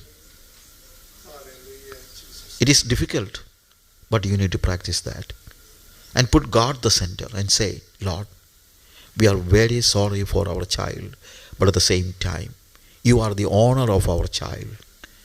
He is an inheritance given by you. So we thank you because you are concerned about your child. അവർ പറഞ്ഞു, ഞങ്ങൾ നോക്കാം. We cannot clearly say that we will do that, but ഞാനത് നോക്കാം. And they started very difficult, but they started giving praise to the Lord, or thanks to the Lord for the child. And because they are giving thanks to the Lord because they said, you are concerned about our child, so that's the reason why we are giving thanks to you. അവിടെ Merlin brothers പറഞ്ഞിരിക്കുന്നത്, after 2 weeks they got, ഇപ്പോഴത്തെ കാര്യമല്ല, ഒത്തിരി വർഷങ്ങൾക്ക് മുമ്പ്, they got a text from the son. Father, the son was writing a telegram. അന്ന് ഫോണൊന്നുമില്ല, ഫോണുള്ള കാലഘട്ടത്തിനൊന്നുമില്ല. ഇത് പറയുകയാണ്, ഞാൻ ഇന്ന സ്ഥലത്തുണ്ട്, ഞാൻ എൻ്റെ ജീവിതത്തിൽ ഒത്തിരി തെറ്റിപ്പോയി, ഞാൻ തിരിച്ചു വന്നാൽ എന്നെ അക്സെപ്റ്റ് ചെയ്യുമോ? അവരുടനെ തന്നെ ആ സ്ഥലത്തേക്ക് ടെക്സ്റ്റ് ചെയ്തു, my son, our son, you are our son. So certainly we have already accepted you and you can come back and let us continue live a spiritual life in our home. നമ്മുടെ വീട്ടിൽ തന്നെ നിനക്ക് പ്രവേശനമുണ്ട്. നമുക്ക് പഴയതുപോലെ ആത്മീകമായി ജീവിക്കാം. ധൂർത്തുപുത്രൻ മടങ്ങി വരുന്നത് പോലെ ആ മകൻ മടങ്ങി വന്നു. ഹല്ലേലൂയ. അതാ ഞാൻ പറഞ്ഞത്, പ്രാർത്ഥനയുടെ, നന്ദിയുടെ, ദൈവത്തെ കാര്യങ്ങൾ ഫലമേൽപ്പിക്കുന്നതിൻ്റെ ആ കാര്യമാണ് ഞാൻ പറഞ്ഞത്. Let us pray for our children even when they are gone astray. നമ്മുടെ കുഞ്ഞുങ്ങൾ തകർന്നു പോയാൽ, മാറിപ്പോയാൽ, അപ്പോഴും അവരെ ഓർത്ത് പ്രാർത്ഥിക്കണം. നമ്മുടെ സഭയിൽ വരാതിരിക്കുന്ന പിള്ളേരൊക്കെ ഒത്തിരി ഉണ്ടല്ലോ. നമ്മുടെ സഭയിൽ വരുന്നവരെ ഓർത്ത് നമ്മൾ പ്രാർത്ഥിക്കും. പക്ഷേ നമ്മുടെ സഭയിൽ വരാതിരിക്കുന്ന കുഞ്ഞുങ്ങളെ ഓർത്ത് നമ്മൾ പ്രാർത്ഥിക്കുന്നുള്ളൂ. നാളുകളായിട്ട് നമ്മുടെ സഭയിൽ വരുന്നില്ല, നമ്മുടെ സഭയുമായിട്ട് ബന്ധമൊന്നുമില്ല, നമുക്ക് അവരെ കുറ്റം പറയാനൊക്കെ എളുപ്പമാണ്. But do we pray for those children? We need to practice that. വളരെ പ്രാർത്ഥന അത്യാവശ്യമാണ്. മക്കളെ യഹോവ നൽകുന്ന ദാനം എന്നുള്ളത് നമ്മൾ മനസ്സിലാക്കണം. ഹല്ലേലൂയ. സോ ആ രീതിയിൽ ഒരു ദൈവിക രീതിയിൽ നമ്മുടെ കുഞ്ഞുങ്ങളെ കാണാനായിട്ട് കഴിയണം. ഇനി ഞാൻ പറയട്ടെ, നമ്മുടെ ഒരു റോൾ മോഡൽ അല്ലെങ്കിൽ നമ്മുടെ ഫാമിലിയെക്കുറിച്ച് നമ്മൾ പഠിക്കുമ്പോൾ, അപ്പോൾ ഇന്നത്തെ കൾച്ചർ, മറ്റുള്ള സാഹചര്യങ്ങൾ അതൊക്കെ വെച്ച് പഠിക്കുമ്പോൾ ഞാൻ വേദപുസ്തകത്തിൽ നിന്ന് ഞാൻ മനസ്സിലാക്കുന്ന കാര്യം, നമ്മളതൊന്നുമല്ല നോക്കേണ്ടത്. ഇപ്പം മത്തായിയുടെ സുവിശേഷം 19-ാം അധ്യായത്തിൽ നമുക്കറിയാമല്ലോ, ഞാൻ ഡിവോഴ്സിനെ കുറിച്ച് പറയാൻ വേണ്ടി അല്ലെങ്കിലും ഡിവോഴ്സിനെ കുറിച്ചുള്ള ഒരു ചോദ്യം അവിടെ ഉണ്ടാകുന്നത് നമ്മൾ കാണുന്നുണ്ട്. മത്തായിയുടെ സുവിശേഷം 19-ാം അധ്യായത്തിൽ ഇല്ലേ, അവിടെ പരീശന്മാർ വന്നിട്ട് ചോദിക്കുന്നു, ഏത് കാരണവും ചൊല്ലി, ഞാൻ വാക്യങ്ങൾ verse 3, I'm not reading all those passages because we don't have time. ഏത് കാരണം ചൊല്ലി ഭാര്യ ഉപേക്ഷിക്കുന്നത് ശരിയാണോ എന്ന് ചോദിച്ചു. ഉടനെ കർത്താവ് പറയുന്നു, അതിനവൻ സൃഷ്ടിച്ചവൻ ആദിയിൽ അവരെ ആണും പെണ്ണുമായി സൃഷ്ടിച്ചു എന്നും അത് നിമിത്തം മനുഷ്യൻ അപ്പനെയും അമ്മയെയും വിട്ട് ഭാര്യയോട് പറ്റിച്ചേരും, ഇരുവരും ദേഹമായി തീരും എന്നും അരുളി ചെയ്ത് നിങ്ങൾ വായിച്ചിട്ടില്ലയോ? അതുകൊണ്ട് അവർ മേലാൽ രണ്ടല്ല ഒരു ദേഹമത്രേ. ആകയാൽ ദൈവം യോജിപ്പിച്ചതിനെ മനുഷ്യൻ വേർപിരിക്കരുത്. ഡിവോഴ്സിനെ കുറിച്ച് സംസാരിക്കാൻ സമയമുണ്ടെങ്കിൽ ഞാൻ അതിനെക്കുറിച്ച് പിന്നീട് പറയാം. പക്ഷേ ഇവിടെ പറയുന്നൊരു വാക്യമുണ്ട്, ആദിയിൽ. അപ്പോൾ ഇവർ ചോദിച്ചു വേഴ്സ് 7, അങ്ങനെയാണെങ്കിൽ ഡിവോഴ്സ് നോട്ട് കൊടുത്ത്, ഉപേക്ഷണ പത്രം കൊടുത്ത് ഭാര്യയെ ഉപേക്ഷിക്കാമെന്ന് മോശ പറഞ്ഞിട്ടുണ്ടല്ലോ. മോശ പറഞ്ഞല്ലോ ഉപേക്ഷണ പത്രം കൊടുത്തിട്ട് ഉപേക്ഷിക്കാം. ഏത് കാരണവും ചൊല്ലി ഭാര്യ ഉപേക്ഷിക്കാമെന്നാണല്ലോ ചോദിക്കുന്നത്. ശരിക്കും പറഞ്ഞു കഴിഞ്ഞാൽ ആ കാലഘട്ടത്തെക്കുറിച്ച് പഠിക്കുമ്പോൾ മനസ്സിലാകുന്നത്, ഉപേക്ഷണ പത്രം കൊടുത്തിട്ട് ഭാര്യ ഉപേക്ഷിക്കാമെന്നുള്ളത് ഇവരങ്ങ് ഒരു അല്ല, അവരുടെ ഇതായി അതൊരു വലിയൊരു ആശ്വാസം പോലെ അവർക്ക്. എന്തെങ്കിലും പറഞ്ഞാൽ ഏതെങ്കിലും ഒരു കാരണം ചൊല്ലി ഭാര്യ ഉപേക്ഷിക്കാമല്ലോ. അപ്പോൾ അന്നത്തെ ഒരു ചോദ്യം ഉണ്ടായിരുന്നു, ഏത് കാരണം ചൊല്ലി ഭാര്യ ഉപേക്ഷിക്കണം? യെസ്, ഉപേക്ഷണ പത്രം കൊടുക്കണം. അപ്പോൾ ഒരു ചോദ്യമായിരുന്നു, if your wife burns your food can you divorce your wife? ഭക്ഷണം ഉണ്ടാക്കുമ്പോൾ ഭാര്യ കൂട്ടാനുണ്ടാക്കിയത് കരിഞ്ഞു പോയാൽ ഭാര്യ ഉപേക്ഷിക്കാൻ പറ്റുമോ? ഉടനെ ഒരു ഗ്രൂപ്പ് പറഞ്ഞു, യെസ്, ബിക്കോസ് ഉപേക്ഷണ പത്രം കൊടുത്താൽ മതി, കാരണം വേണമെന്നുള്ളതേ ഉള്ളൂ എന്ന് പറഞ്ഞ ഒരു കാലഘട്ടത്തിലാണ് കർത്താവിൻ്റെ അടുത്ത് വന്ന് ചോദിക്കുന്നത്. കർത്താവ് പറയുക, ആദിയിൽ അങ്ങനെയല്ലായിരുന്നു. ആദിയിൽ അവിടെ പറയുന്ന കാര്യം എന്നാണ്, ഉപേക്ഷണ പത്രം കൊടുത്തിട്ട് അവളെ ഉപേക്ഷിപ്പാൻ മോശ കൽപ്പിച്ചതെന്ത്? കർത്താവ് പറയുന്ന അവനവരോട്, നിങ്ങളുടെ ഹൃദയകാഠിന്യ നിമിത്തം അത്രേ ഭാര്യമാരെ ഉപേക്ഷിപ്പാൻ മോശെ അനുവദിച്ചത്. അതായത് ഉപേക്ഷണ പത്രം കൊടുത്തിട്ട് ഉപേക്ഷിക്കാമെന്ന് പറഞ്ഞില്ലെങ്കിൽ അതുപോലും കൊടുക്കാതെ നീ ഉപേക്ഷിച്ച് കളയും. അങ്ങനത്തെ പാർട്ടികളാണ് നിങ്ങൾ. നിങ്ങളുടെ ഹൃദയകാഠിന്യ നിമിത്തം അത്രേ മോശെ അങ്ങനെ കൽപ്പിച്ചത്. എന്നാൽ ആദിയിൽ അങ്ങനെ അല്ലായിരുന്നു. ആദിയിൽ. അതാണ് ഞാൻ ഇന്ന് പറയാൻ ഉദ്ദേശിക്കുന്നത്. സോ നമ്മളുടെ ചിന്തയിൽ അല്ലെങ്കിൽ നമ്മുടെ കാര്യത്തിൽ നമ്മൾ നോക്കേണ്ടത്, how was it in the beginning? ആദിയിൽ എങ്ങനെയായിരുന്നു? ന്യായപ്രമാണം വന്നപ്പോൾ പല കാര്യങ്ങളിൽ അയവും ഒക്കെ ഉണ്ടായിട്ടുണ്ട്. പക്ഷേ വേറൊരു കാര്യമുണ്ട്, ദൈവം എപ്പോഴും നോക്കുന്നത് ആദിയിൽ എങ്ങനെയായിരുന്നു എന്നുള്ളതാണ്. അതുകൊണ്ടാണ് ന്യായപ്രമാണത്തിൽ പറഞ്ഞിരിക്കുന്ന പല കാര്യങ്ങളും ഗിരിപ്രഭാഷണത്തിൻ്റെ കാര്യത്തിൽ വന്നപ്പോൾ കർത്താവ് ഒന്നുകൂടെ പുതുക്കി പറയല്ല, പഴയതിലേക്ക് പോകുകയാണ്. പഴയതിലേക്ക്. കൊല ചെയ്യരുതെന്ന് നിങ്ങൾ പൂർവ്വന്മാർ അരുളിച്ചത് നിങ്ങൾ കേട്ടിട്ടുണ്ടല്ലോ. ഞാൻ നിങ്ങളോട് പറയുന്നത്, സഹോദരനോട് കോപിക്കുന്നവനെല്ലാം കൊലപാതകം ചെയ്യുന്നതാണ്. നോക്കുക, ആദിയിൽ എങ്ങനെയായിരുന്നു എന്നുള്ളതാണ്. ആദിയിൽ എങ്ങനെയായിരുന്നു അത് വെച്ച് നോക്കുമ്പോൾ നമ്മൾ ഇന്ന് പഠിക്കാൻ ഉദ്ദേശിക്കുന്ന ഒരു കാര്യം, ആദിയിൽ, how was it in the beginning? ബിഗിനിങ്ങിൽ എങ്ങനെയായിരുന്നു എന്നുള്ളത് നമ്മൾ നോക്കണം. So let us come to the first passages of the Bible. How was it when man was created and first first ഫാമിലിയെക്കുറിച്ച് നമുക്ക് ചില കാര്യങ്ങൾ പെട്ടെന്നൊന്ന് പഠിക്കാം. അതിൻ്റെ അടിസ്ഥാനത്തിൽ വേണം നമ്മളെപ്പോഴും ഇന്നും ദൈവത്തിൻ്റെ നിയമം ആദിയിൽ എങ്ങനെയായിരുന്നു എന്നുള്ളതാണ്. ആദ്യം ക്രിയേഷൻ എല്ലാം നടക്കുന്നു. ക്രിയേഷൻ നടന്നു കഴിഞ്ഞിട്ട് അവിടെ വേഴ്സ് 26, ചാപ്റ്റർ 1 വേഴ്സ് 26 ജനസിസ്. അനന്തരം ദൈവം നാം നമ്മുടെ സ്വരൂപത്തിൽ നമ്മുടെ സാദൃശ്യപ്രകാരം മനുഷ്യനെ ഉണ്ടാക്കുക. അവൻ സമുദ്രത്തിലുള്ള മത്സ്യത്തിന്മേലും ആകാശത്തിലുള്ള പർവ്വജാതിന്മേലും മൃഗജാതികളിന്മേലും സർവ്വഭൂമിന്മേലും ഇഴയുന്ന എല്ലാ ഇഴജാതിന്മേലും വാഴട്ടെ എന്ന് കൽപ്പിച്ചു. ഇങ്ങനെ ദൈവം തൻ്റെ സ്വരൂപത്തിൽ മനുഷ്യനെ സൃഷ്ടിച്ചു. ദൈവത്തിൻ്റെ സ്വരൂപത്തിൽ അവനെ സൃഷ്ടിച്ചു. ആണും പെണ്ണുമായി അവരെ സൃഷ്ടിച്ചു. ആണും പെണ്ണുമായി സൃഷ്ടിയിൽ തന്നെ ആദമിനെ ഉണ്ടാക്കുമ്പോൾ തന്നെ ആദമിൽ ഹൗവയും ഉണ്ടായിരുന്നു എന്നാണ് എഴുതിയിരിക്കുന്നത്. ആണും പെണ്ണുമായി അവരെ സൃഷ്ടിച്ചു. കാര്യം ഹൗവയെ കൊടുക്കേണ്ടി വന്നപ്പോഴത്തേക്ക് പുറത്തുനിന്നല്ല എടുത്ത് കൊടുക്കുന്നത്, അകത്തുനിന്ന് തന്നെയാണ്. You get the point. ദൈവം അവരെ അനുഗ്രഹിച്ചു. നിങ്ങൾ സന്താനപുഷ്ടിയുള്ളവരായി പെരുകി ഭൂമിയിൽ നിറഞ്ഞ് അതിനെ അടക്കി സമുദ്രത്തിലെ മത്സ്യത്തിന്മേലും ആകാശത്തിലെ പർവ്വജാതിന്മേലും സകല ഭൂചര ജന്തുക്കളിന്മേലും വാഴുവിനെന്ന് അവരോട് കൽപ്പിച്ചു. ദൈവം അവരെ അനുഗ്രഹിച്ചു.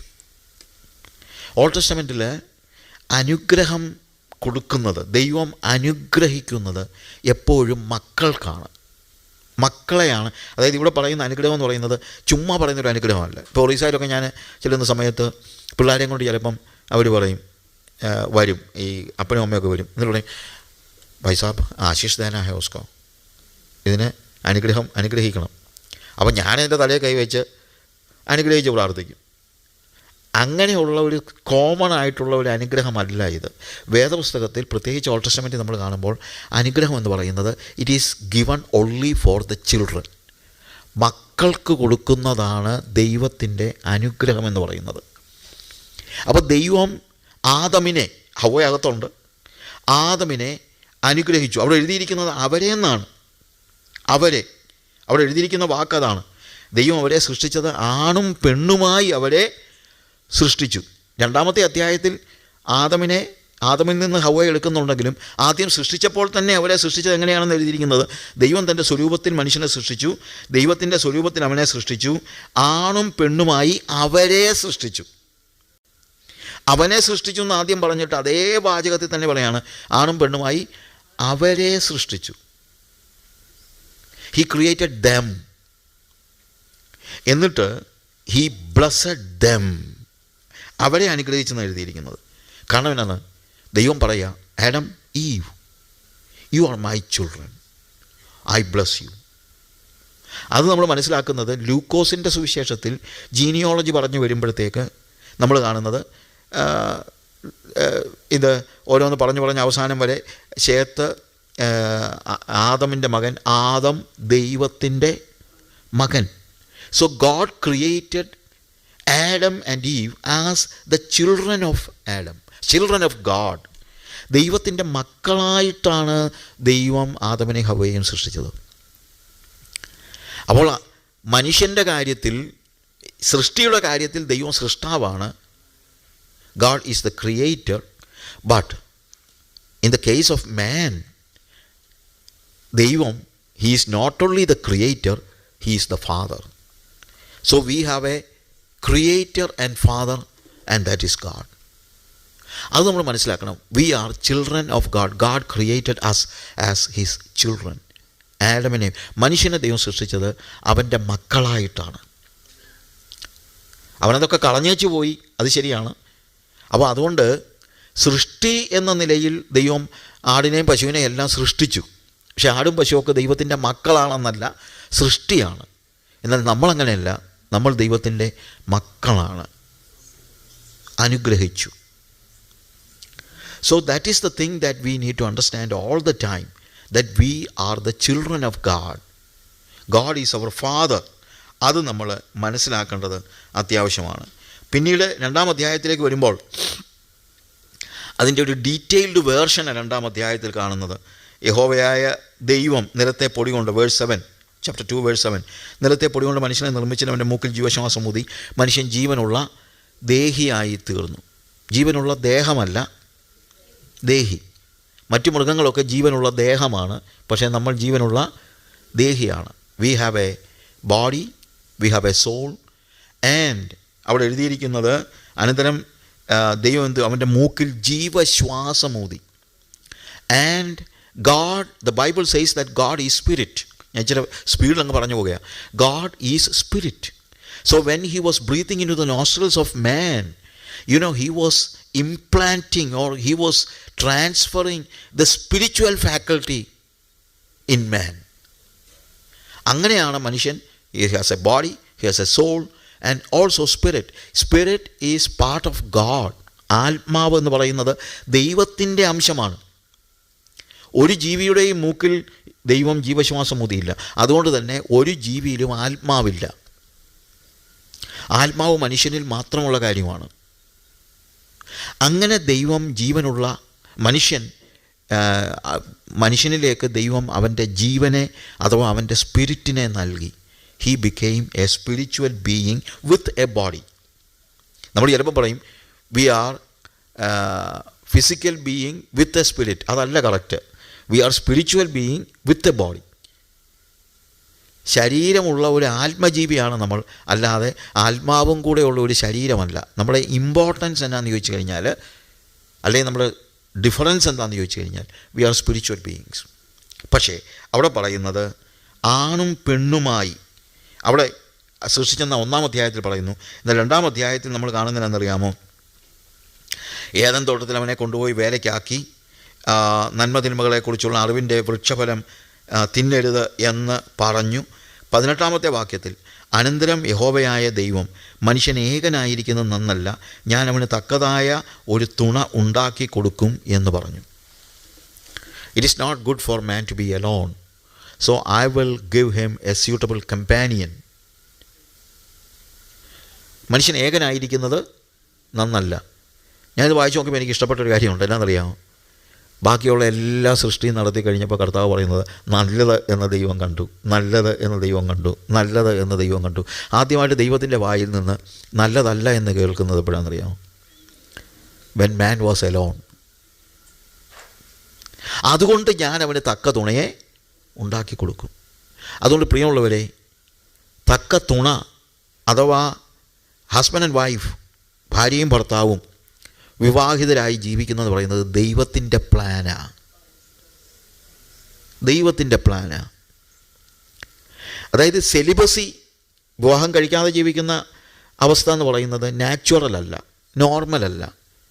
ചില സമയത്ത് ദൈവം അതിനുവേണ്ടി വിളിച്ചവരുണ്ട്. സുവിശേഷ വേലയുമായി ബന്ധപ്പെടുത്തിയൊക്കെ സ്വർഗരാജ്യ നിമിത്തം ഷണ്ണന്മാരാക്കിയ ഷണ്ണന്മാരുണ്ട്, അതൊക്കെ ഉണ്ട്. പക്ഷേ വേറൊരു കാര്യമുണ്ട്. നോർമൽ എന്ന് പറയുന്നത് സെലിബസി അല്ല, ഏകനായി ജീവിക്കുന്നതല്ല നോർമൽ കാര്യം. കുടുംബമായി ജീവിക്കുന്നതാണ് നോർമൽ കാര്യം. അത് ഞാനിത് പറയാൻ കാര്യം, ഇന്ന് വന്ന് പിള്ളേർക്കൊക്കെ കല്യാണം കഴിക്കണമെന്നൊരു ആഗ്രഹം പോലും ഇല്ല. I'm sorry to say. അതിന് പല കാരണം കാണും. ഒരു പക്ഷേ ഒത്തിരി പരാജയങ്ങളൊക്കെ കണ്ടിട്ടൊക്കെ ആയിരിക്കും ഇവരൊക്കെ പറയുന്നത്. പക്ഷേ എന്തു പറഞ്ഞാലും what is God's will? God's will is that we need to get married. ദൈവം ഇഷ്ടപ്പെടുന്നത്, ആഗ്രഹിക്കുന്നത് കുടുംബജീവിതമാണ് എന്നുള്ളത് നമ്മൾ മനസ്സിലാക്കണം. കുടുംബജീവിതമാണ്, അല്ലാതെ കെട്ടാതെ നിൽക്കുക എന്നുള്ളതല്ല. ഒരാളുടെ ഇടയ്ക്ക് പറയുന്നത് കേട്ടു, അമേരിക്കയിൽ ഇപ്പോൾ ഡിവോഴ്സ് ഒത്തിരി കുറഞ്ഞെന്ന്. ഞാൻ ചോദിച്ചു, അമേരിക്കയിൽ ഡിവോഴ്സ് കുറഞ്ഞു? കല്യാണം നടക്കുന്നില്ലല്ലോ, അതുകൊണ്ട് ഡിവോഴ്സ് ഇല്ലെന്ന്. ഡിവോഴ്സ് കുറഞ്ഞെന്ന് പറഞ്ഞു കഴിഞ്ഞാൽ, അമേരിക്കയിൽ ഡിവോഴ്സ് കുറഞ്ഞു കഴിഞ്ഞാൽ കല്യാണം നടക്കുന്നില്ല. ഇന്നത്തെ ഒരു വലിയ പ്രശ്നം അതാണ്. ഞാനിത് പറഞ്ഞെന്നുള്ളതേ ഉള്ളൂ, ചിരിക്കാൻ വേണ്ടി പറയുന്നതല്ല. വേദനയോടെ ഇവിടെ ഞാൻ പറയുന്ന കാര്യങ്ങളൊന്നും ഞാൻ കളിയാക്കി പറയുകയൊന്നും അല്ല കേട്ടോ. It is from my heart. With tears I am telling all these things. എനിക്ക് ഭയങ്കര സങ്കടമാണ് ഇപ്പോഴത്തെ അങ്ങനെയുള്ള ഒരു ആറ്റിറ്റ്യൂഡ്, പിള്ളേരുടെ ആറ്റിറ്റ്യൂഡ്. എന്ത് ചെയ്യാൻ പറ്റും? നമ്മളൊക്കെ അതിനകത്ത് കുറ്റക്കാരായിരിക്കും പലപ്പോൾ. പക്ഷേ that is not what God is looking for. God wants to see, he wants to see that our children are getting married. നമ്മുടെ കുഞ്ഞുങ്ങൾ. അതുകൊണ്ട് അതും നമ്മൾ പ്രാർത്ഥിക്കണം. നമ്മുടെ കുഞ്ഞുങ്ങളൊക്കെ വിവാഹത്തിന് മനസ്സ് വയ്ക്കാനായിട്ട് നമ്മൾ പ്രാർത്ഥിക്കണം. Do you believe it my my family. ഞാൻ ചോദിച്ചോട്ടെ, നമ്മളത് വിശ്വസിക്കുന്നുണ്ടോ? അതിനുവേണ്ടി പ്രാർത്ഥിക്കണമെന്ന് വിശ്വസിക്കുന്നുണ്ടോ നിങ്ങൾ? വളരെ അത്യാവശ്യമാണ് ഈ കാലയളവിൽ അതിനുവേണ്ടി പ്രാർത്ഥിക്കുക. Not only here. പിന്നെ നമ്മളെല്ലാം അങ്ങ് അമേരിക്കയിൽ എന്ന് പറയും. അമേരിക്കയിൽ എന്തോ വന്നാലും ഒരു 5 വർഷം 10 വർഷത്തിനകം അത് ലോകത്തിലെല്ലായിടത്തും ആകും. അതുകൊണ്ട് ഒരു കോണ്ടിനെൻറ്റിനെ മാത്രം കുറ്റം പറഞ്ഞിട്ട് കാര്യമൊന്നുമില്ല. അമേരിക്കയിൽ അങ്ങനെ അങ്ങനെയൊന്നുമല്ല. അമേരിക്കയിൽ ഇന്ന് എങ്ങനെയാണോ അത് തന്നെ കുറച്ച് കഴിയുമ്പം ബാംഗ്ലൂരും വരും. എൻ്റെ മോള് 10th കഴിഞ്ഞിട്ട് അവൾക്ക് അഡ്മിഷൻ കിട്ടിയത്, അവൾ തന്നെ പോയി അഡ്മിഷൻ എടുത്തതാണ് ബാംഗ്ലൂരിലെ ക്രൈസ്റ്റ് കോളേജിൽ. സൈക്കോളജിക്ക് അവൾ 10th അല്ല 12th കഴിഞ്ഞിട്ട് സൈക്കോളജിക്ക് അവൾ തന്നെ അപ്ലൈ ചെയ്ത് അഡ്മിഷൻ കിട്ടി. ക്രൈസ്റ്റിൽ അഡ്മിഷൻ കിട്ടുന്നത് ആ കാലയളവിൽ അത്ര വലിയ ഈസി ആയുള്ള കാര്യമല്ല. അഡ്മിഷൻ കിട്ടി. ഞാനില്ലായിരുന്നു, ഞാൻ ആഫ്രിക്കയിലോ, I was somewhere else, I was outside. Jaseem അവളും കൂടെ പോയി അവിടെ പോയി ജോയിൻ ചെയ്യുമായിരുന്നു. അപ്പോൾ ഞാൻ മല്ലപ്പള്ളിയിൽ ഞങ്ങളുടെ ഒരു അപ്പാപ്പനുണ്ട്. മല്ലപ്പള്ളിയിലെ അപ്പാപ്പൻ്റെ അടുത്ത് ഞാനിങ്ങനെ പറഞ്ഞു, പാപ്പ ഞാൻ ആകപ്പാടെ ഒരു ധർമ്മസങ്കടത്തിലാണ്. എന്തു പറ്റി മോനെ? അല്ല, മോക്ക് അഡ്മിഷൻ കിട്ടിയത് ബാംഗ്ലൂരാണ്.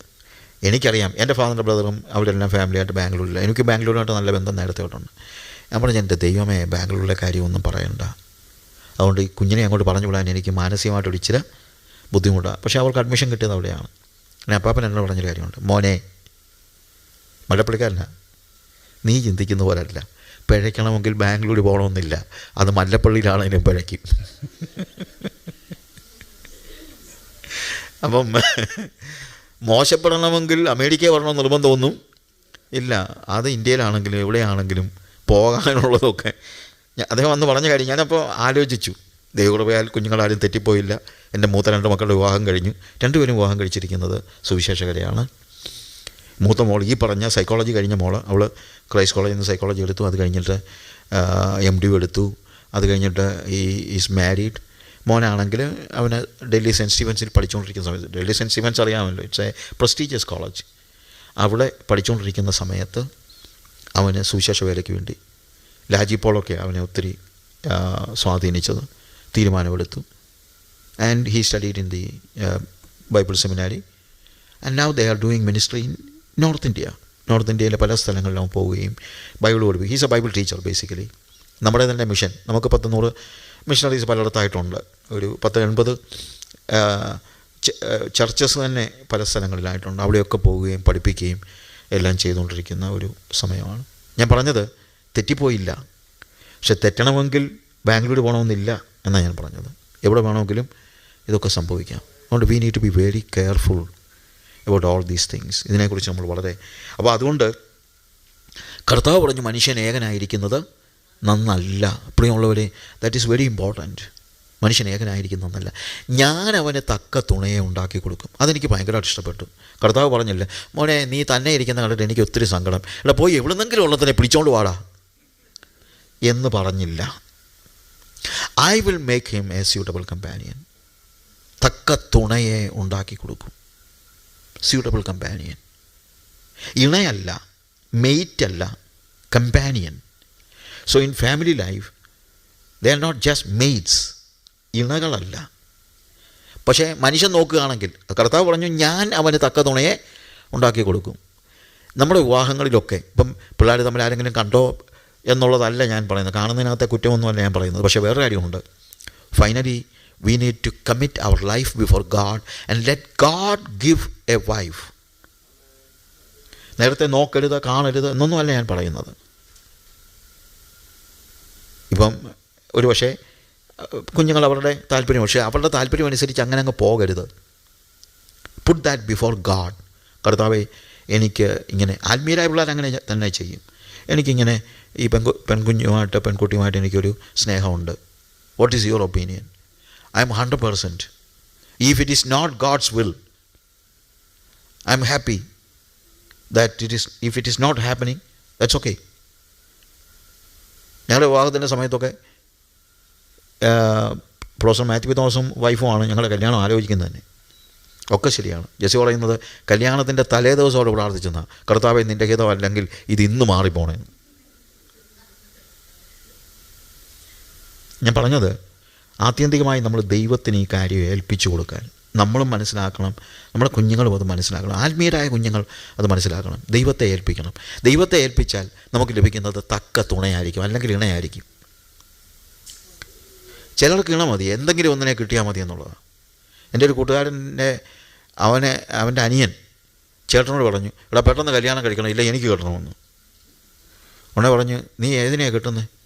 ഇന്നാളൊരു അവൻ പറഞ്ഞു, ഇന്ന പെണ്ണിനെ കിട്ടിയാൽ കുഴപ്പമില്ല. ഉടനെ ചോദിച്ചു, എടാ നീ ഇന്നാളൊരു പെങ്കൊച്ചിൻ്റെ കാര്യമാണ്, എന്നാൽ പിന്നെ അതിനെയാണേലും മതി.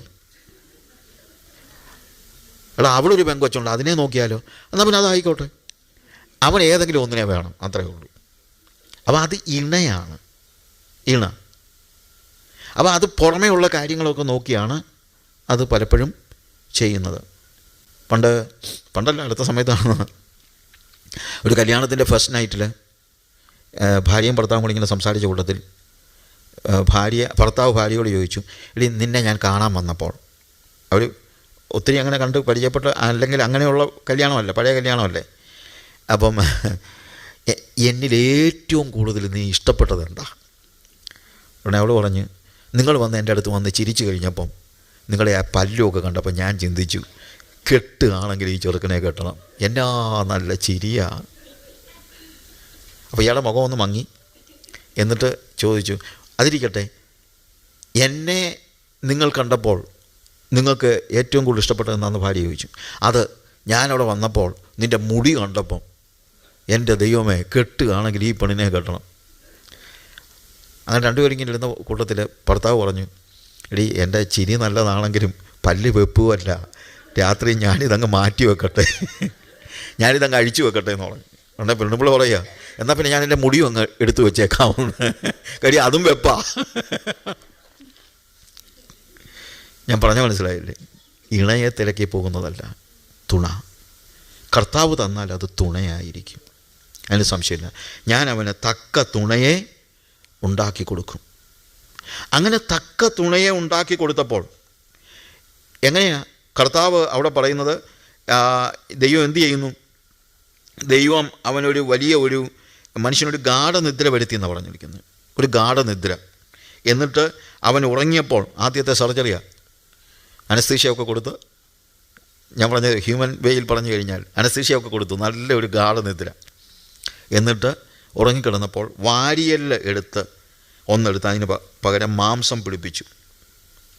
വാരിയലിനെ ഒരു സ്ത്രീയാക്കി അവളെ മനുഷ്യൻ്റെ അടുക്കൽ കൊണ്ടുവന്നു. അപ്പോൾ സർജറി നടത്തി വാരിയലിൽ നിന്ന് ആണ് ഹവ്വയെ ആദമിന് ഉണ്ടാക്കി കൊടുക്കുന്നത്, വാരിയലിൽ നിന്ന്. അപ്പം മാത്യു ഹെൻറി പറഞ്ഞൊരു കാര്യമുണ്ട്, ഭാര്യയെ എടുത്തത് കാലിൻ്റെ എല്ലിൽ നിന്നായിരുന്നെങ്കിൽ ചവിട്ടി താഴ്ത്താമായിരുന്നു, തലയുടെ എല്ലിൽ നിന്നായിരുന്നെങ്കിൽ തലയെ കയറ്റി വെക്കാമായിരുന്നു. ഇപ്പോൾ ഇത് രണ്ടും പറ്റിയല്ല. എവിടുന്നാ? റിബാണ്.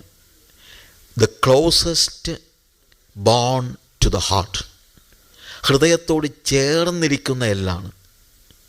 അപ്പോൾ അതുകൊണ്ടെന്താണ്, ഹൃദയത്തിൽ നിന്നെടുത്ത ഈ സ്ത്രീക്ക് എപ്പോഴും തന്നെ എടുത്ത സ്ഥലത്തേക്ക് ചാഞ്ഞു പോകാനുള്ള വലിയൊരു ടെൻഡൻസി ഉണ്ട്. That is natural. അവനെ പുരുഷൻ്റെ ഹൃദയത്തിൽ നിന്നാണ് എടുത്തിരിക്കുന്നത്. അപ്പോൾ എൻ്റെ ഹൃദയത്തോട് ചേർത്ത് നിർത്തണം. എപ്പോഴും എൻ്റെ ഭാര്യയെ എൻ്റെ ഹൃദയത്തോട് ചേർത്ത് നിർത്തണം. പിടിച്ചുകൊണ്ടിരിക്കുന്ന കാര്യമല്ല ഞാൻ പറഞ്ഞത്, എപ്പോഴും എൻ്റെ പിടിക്കുന്നതിനും കുഴപ്പമൊന്നുമില്ല, പിടിച്ചു നിർത്തുന്നതിനും കുഴപ്പമൊന്നുമില്ല. പക്ഷേ വേറെ കാര്യമുണ്ട്, അതല്ല അതിൻ്റെ അർത്ഥം. എന്താണ് യഥാർത്ഥത്തിലുള്ള അർത്ഥം? They need to be close to your heart. ഹൃദയത്തോട് ഏറ്റവും ചേർന്ന് നിൽക്കുന്നതായ ഒരു അവസ്ഥ. That's what is needed. ഹൃദയത്തോട് ചേർത്ത് നിർത്തുന്നതായ ഒരവസ്ഥ. Every time make sure that the wife is close to your heart. ഞാൻ എഫേഷ്യൻസ് ചാപ്റ്റർ 5:21 ഓൺവേർഡ്സ് വായിക്കുമ്പം അവിടുത്തെ ഒരു പ്രധാനപ്പെട്ട കാര്യം ഭാര്യയോട് പറയുന്നു, നീ ഭർത്താവിന് കീഴടങ്ങിയിരിക്കണം. You need to be submissive to your husband. ഭർത്താവിനോട് പറയുന്നത് you need to love your wife. ഭർത്താവിനോട് ഭാര്യമാരോട് പറയുന്നത് കീഴടങ്ങിയിരിക്കണം, ഭർത്താവിനോട് പറയുന്നത് സ്നേഹിക്കണം. എന്താ ഇതിൻ്റെ കാര്യം എന്നറിയാമോ? ഒരു ഭർത്താവ് എപ്പോഴും ഇഷ്ടപ്പെടുന്നതും ആഗ്രഹിക്കുന്നതും കീഴടങ്ങിയിരിക്കുന്ന ഒരു ഭാര്യയാണ്. എത്ര ഫെമിനിസം പ്രസംഗിച്ചാലും എന്തോ പറഞ്ഞാലും തലേ കയറുന്ന ഒരു പെണ്ണിനെ ഒരു പുരുഷനും ഇഷ്ടമല്ല. അതൊരു ഫാക്റ്റാണ്. നിങ്ങളത് സമ്മതിച്ചാലും ഇല്ലെങ്കിലും ഏത് പുരുഷനും അവന് കീഴ്പ്പെട്ടിരിക്കുക എന്ന് പറഞ്ഞു കഴിഞ്ഞാൽ കാലിൻ്റെ കീഴെ കിടക്കുന്നതല്ല.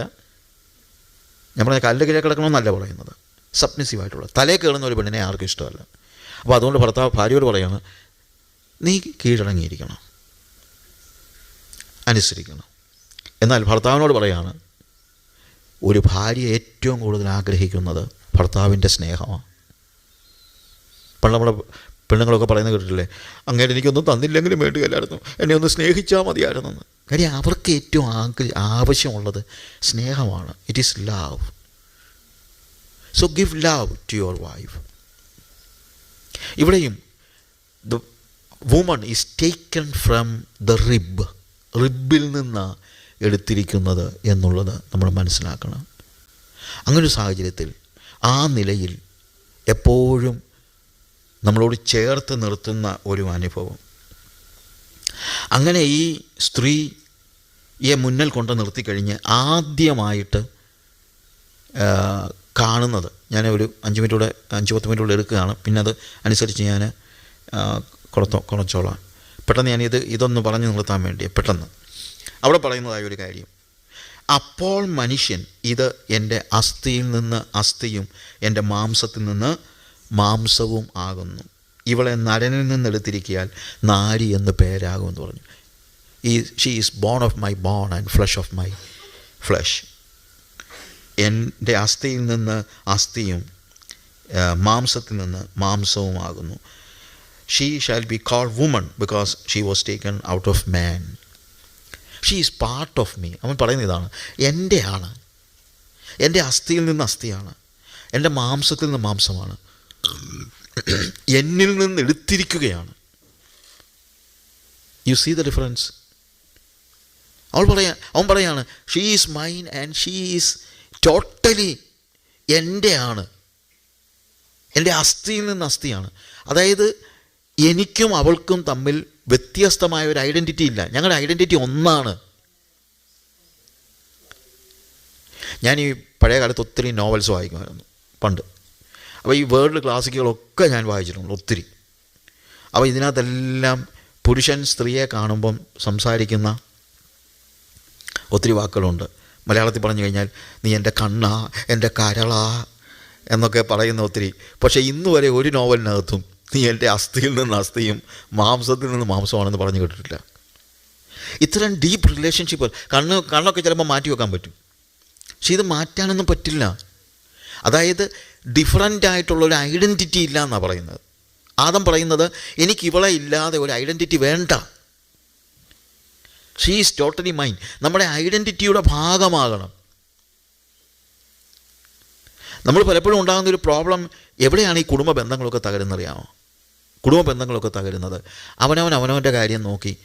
ഞാൻ പണ്ട് കൈരളി പീപ്പിൾ ടി വിയിൽ കമ്മ്യൂണിസ്റ്റുകളുടെ ചാനലാണ്, അതിനകത്ത് ഈ ടോക്ക് ഷോ നടത്താറുണ്ട്. ഞാനും ജോർജ് കോശിയും കൂടെ. അപ്പോൾ കുടുംബത്തെക്കുറിച്ചൊരു ടോക്ക് ഷോ നടത്തിയപ്പം ജോർജ് കോശി എന്നോട് ഇങ്ങനെ പറഞ്ഞ കൂട്ടത്തിൽ പറഞ്ഞു, സച്ചു ഞാൻ ഈയിടെ ഒരു ഫാമിലിയെ കണ്ടു, അവർ തമ്മിലൊരു പ്രശ്നമില്ലെന്നാണ് പറഞ്ഞത്. ഉടനെ ഞാൻ ചോദിച്ചു, പ്രശ്നമൊന്നും ഇല്ലേ? എന്നെ പറഞ്ഞു, അവർ പറഞ്ഞത് അവൾ അവളുടെ കാര്യം നോക്കും, ഞാൻ എൻ്റെ കാര്യം നോക്കും, ഞങ്ങൾ തമ്മിൽ അങ്ങോട്ടും ഇങ്ങോട്ടും ഒരു കാര്യത്തിൽ ഇടപെടത്തില്ല, അതുകൊണ്ട് പ്രശ്നമൊന്നുമില്ലെന്ന്.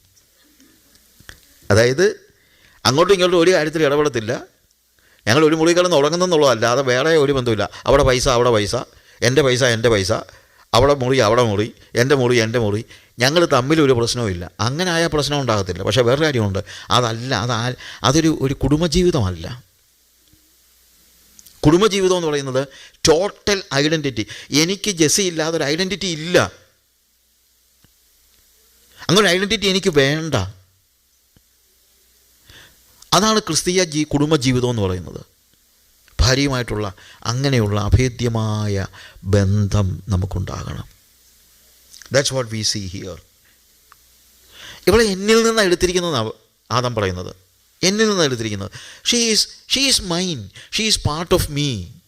I have no identity without my wife. എൻ്റെ ഭാര്യ ഇല്ലാത്ത ഒരു ഐഡൻറ്റിറ്റി എനിക്ക് ഇല്ല, എനിക്ക് വേണ്ട. അത്രയ്ക്കുള്ള ആ ഡെപ്ത്ത് റിലേഷൻഷിപ്പിലെ ഡീപ്പ് ഒരു റിലേഷൻഷിപ്പ് അതാണ് ഉണ്ടായിരിക്കുന്നത്. അത് നമ്മൾ മനസ്സിലാക്കണം. എന്നിട്ട് പറയാണ്, അതുകൊണ്ട് പുരുഷൻ അപ്പനെയും അമ്മയും വിട്ട് ഭാര്യയോട് പറ്റിച്ചേരും, അവർ ഏക ദേഹമായി, they shall become one flesh. ഇവിടെ ഓരോന്നും പറയുന്നത് അപ്പനെയും അമ്മയും വിട്ട് ഭാര്യയോട് പറ്റിച്ചേരും. എൻ്റെ മോൾ SIPC പഠിച്ചുകൊണ്ടിരുന്ന സമയത്ത് ഒരു മദാമ്മ വന്ന് ക്ലാസ് എടുത്തിട്ട് അപ്പം അവർ ചോദിച്ചു, after the marriage where you are going to stay with your parents? ഞങ്ങൾ പറഞ്ഞു, yes of course. No, that is not biblical. You should not live with your parents. അപ്പനെയും അമ്മയെയും വിട്ട് you need to leave your father and mother. എല്ലാവരും ഇങ്ങനെ കേട്ടൊക്കെ ഇരുന്നു. പക്ഷേ ശ്രുതി മോള് അവൾ എന്നിട്ട് പറഞ്ഞു, ma'am, I am not totally accept what you say. എന്നു പറഞ്ഞു, what you see what is written there? അവൾ ചോദിച്ചു, leave the father and mother, not abandoning the father and mother. അപ്പനെയും അമ്മയും വിട്ടാണ്, അല്ലാതെ അപ്പനെയും അമ്മയും ഉപേക്ഷിച്ചല്ല. ചിലർക്കൊരു ചിന്തയുണ്ട്, ഇന്നിപ്പം പലപ്പോഴും സംഭവിക്കുന്നതാണ്. Once a child is getting married, they are totally gone. ഉപേക്ഷണം പോലെയായി. That is not the biblical principle. It's not the biblical principle. The biblical principle, they stay together. I mean, ഒരേ വീട്ടിൽ താമസിക്കണമെന്നുള്ള അർത്ഥത്തിലല്ല ഞാൻ പറയുന്നത്. ചിലപ്പം പറ്റുമെങ്കിൽ ഒരു വീട്ടിൽ തന്നെ താമസിക്കുക, ഒരു വീട്ടിൽ താമസിക്കാൻ പറ്റുന്നെങ്കിൽ പറ്റുക, അല്ലെങ്കിൽ വേറെ എവിടെയെങ്കിലും ആയിക്കോട്ടെ. പക്ഷേ വേറെ കാര്യമുണ്ട്, റിലേഷൻ ഇല്ലാതെ ആകുന്നില്ല. It is not abandoning. It is leaving your father and mother. It is not abandoning your father and mother. That every children should understand. Even parents should understand. Of course, they have their own, the real meaning is, ദൈവം ഒരു കുടുംബത്തെ ഉണ്ടാക്കുമ്പോൾ ആ കുടുംബത്തിൻ്റെ സകല ഉത്തരവാദിത്വം ആ അപ്പനാണ്. ഞാനെപ്പോഴും ഇപ്പം എഫേഷ്യൻസിൽ നമുക്ക് പറയാൻ സമയമുണ്ടെങ്കിൽ അത് പറയാം. അവിടെ പറയുന്നത്, അവളെ വചനത്തോടു കൂടിയ ജലസ്നാൻ, അല്ലെങ്കിൽ അവളെ ഒരുക്കുക എന്നാണ് പറയുന്നത്.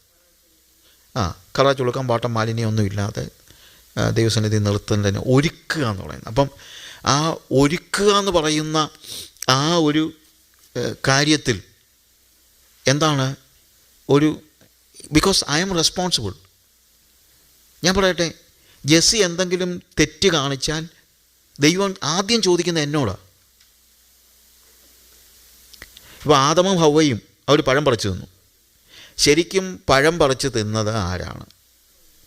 ഹവ്വയാണ്. പഴം പറിച്ചത് ഹവ്വയാണ്. പക്ഷേ ദൈവം ചോദിക്കുന്ന ആരോടാ? ആദാമിനോടാ. കാര്യം ആദമിൻ്റെ ഉത്തരവാദിത്തമാണ് ഹവ്വ പഴം പറിച്ച് തിന്നാതിരിക്കുന്നത്. ഇത് പറഞ്ഞാൽ ചിലപ്പോൾ ഇന്നിപ്പം അത്രയും ആളുകൾ അക്സെപ്റ്റ് ചെയ്യുമെന്ന് എനിക്കറിയത്തില്ല. പക്ഷേ അക്സെപ്റ്റ് ചെയ്യണമെന്ന് നിർബന്ധമൊന്നുമില്ല. That's what the Bible says. ഒരു ഭർത്താവിൻ്റെ ഉത്തരവാദിത്തമാണ് ഭാര്യയുടെ വിശുദ്ധി എന്ന് പറയുന്നത്. തന്നെയല്ല, അബൌട്ട് ചിൽഡ്രൻ. എൻ്റെ കുഞ്ഞുങ്ങൾ എന്തെങ്കിലും തെറ്റ് ചെയ്താൽ എൻ്റെ യൂണിറ്റിൻ്റെ തല ഞാനാണ്. Me, my wife and my children, ആ യൂണിറ്റിൻ്റെ തല ഞാനാണ് till they get married. You get my point? എന്തുണ്ടെങ്കിലും ദൈവം എന്നോടാണ് ചോദിക്കുന്നത്. എൻ്റെ പിള്ളേർ എന്തെങ്കിലും ഒരു തെറ്റ് ചെയ്താൽ ദൈവം എന്നോട് ചോദിക്കുമെന്ന് വിശ്വസിക്കുന്ന ആളാണ് ഞാൻ. എന്നാൽ once they are married, what happens? അവൻ അപ്പനെയും അമ്മയും വിട്ട് ഭാര്യയോട് പറ്റിച്ചേരും എന്ന് പറയുമ്പോൾ ഒരു പുതിയ യൂണിറ്റ് തുടങ്ങുകയാണ്.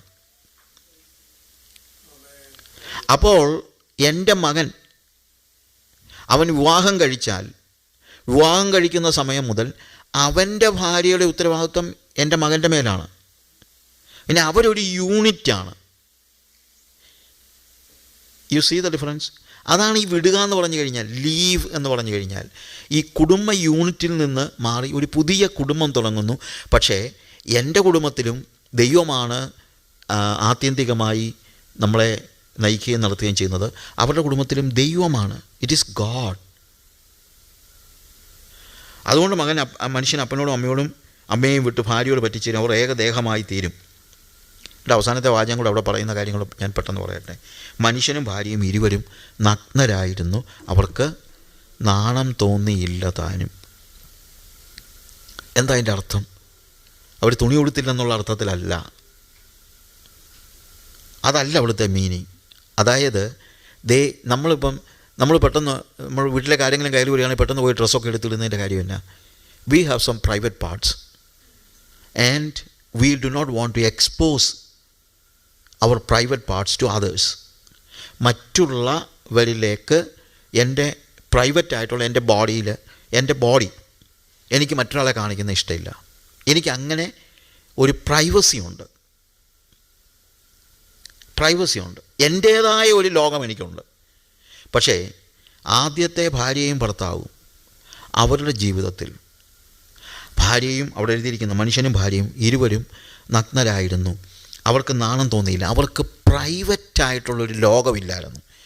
ബോഡിയിലെ പാർട്സ് അല്ല ഞാൻ ഉദ്ദേശിക്കുന്നത്. അവർക്ക് പ്രൈവറ്റായൊരു ലോകമില്ല. അവരൊന്നാണ്. അവർ ഒരു ദേഹം, ഇരുവരും ഒരു ദേഹമായി തീരുമെന്നല്ലേ.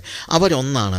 അവർക്ക് ഭാര്യയ്ക്ക് ഭാര്യയുടെ ഒരു ലോകവും ഭർത്താവിന് ഭർത്താവിൻ്റെ ഒരു ലോകവുമില്ല.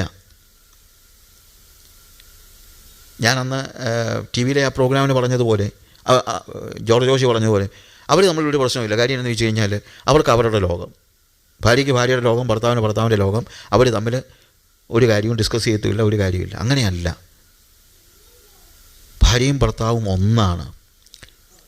അവർക്ക് മറയ്ക്കാനൊന്നുമില്ലെന്നുള്ളതാണ് ഇവിടുത്തെ അർത്ഥം. മറയ്ക്കാനൊന്നുമില്ല.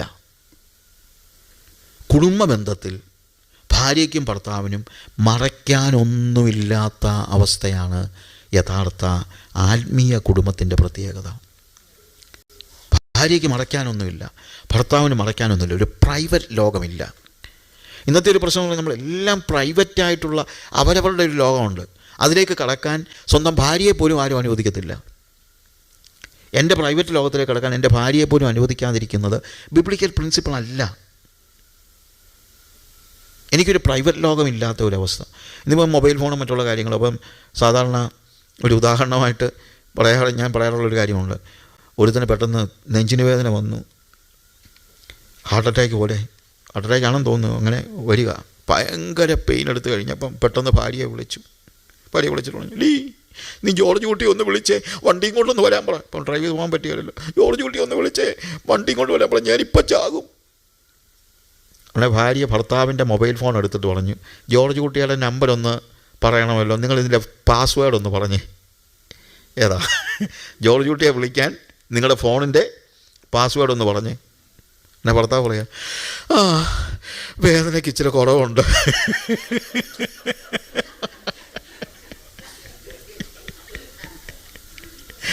കാര്യം ചത്താലും പാസ്വേഡ് ഭാര്യയ്ക്ക് പറഞ്ഞു കൊടുക്കത്തില്ല.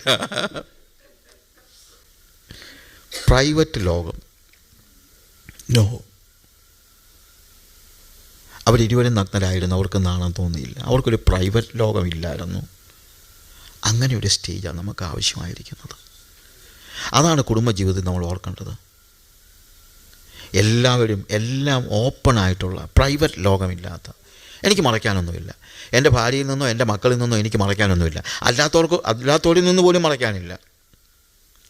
എനിക്ക് എൻ്റെ ഒരു ലോകം അങ്ങനെ ഞാൻ മാറ്റി വച്ചിട്ടില്ല. എനിക്കത് വേണ്ട. എൻ്റെ ഫോണ് ആർക്ക് വേണമെങ്കിലും തുറന്നു നോക്കാവുന്ന ഫോണാണ്. ഇതിനകത്ത് അശുദ്ധമായത്, ഞാനെപ്പോഴും അതിനെക്കുറിച്ച്, ഹോളിനെസ്സിനെ കുറിച്ച് പറയുമ്പോൾ പറയാറുള്ള കാര്യമുണ്ട്. ആഫ്രിക്കയിലൊക്കെ കോളേജിലൊക്കെ ഞാൻ പോയി ക്ലാസ്സൊക്കെ എടുക്കുമ്പോഴത്തേക്ക് അവർ കാണുമ്പോഴത്തേക്ക് അവർക്ക് ഐഫോണൊക്കെ വലിയ കാര്യം ഉണ്ട്. ഇവിടെ എല്ലാം ഉണ്ട്, ഇല്ലാത്തൊന്നുമില്ല. എങ്കിലും ഞാനിങ്ങനെ പറയും, this is an iPhone, you know that. എല്ലാവർക്കും അറിയാം, പിള്ളേർക്കെല്ലാം അറിയാം. ഇത് സംബഡി ഗേവ് മീ. അപ്പോൾ എനിക്ക് തന്നതാ, അതുപോട്ടെ, ഞാൻ വാങ്ങിച്ചതല്ല.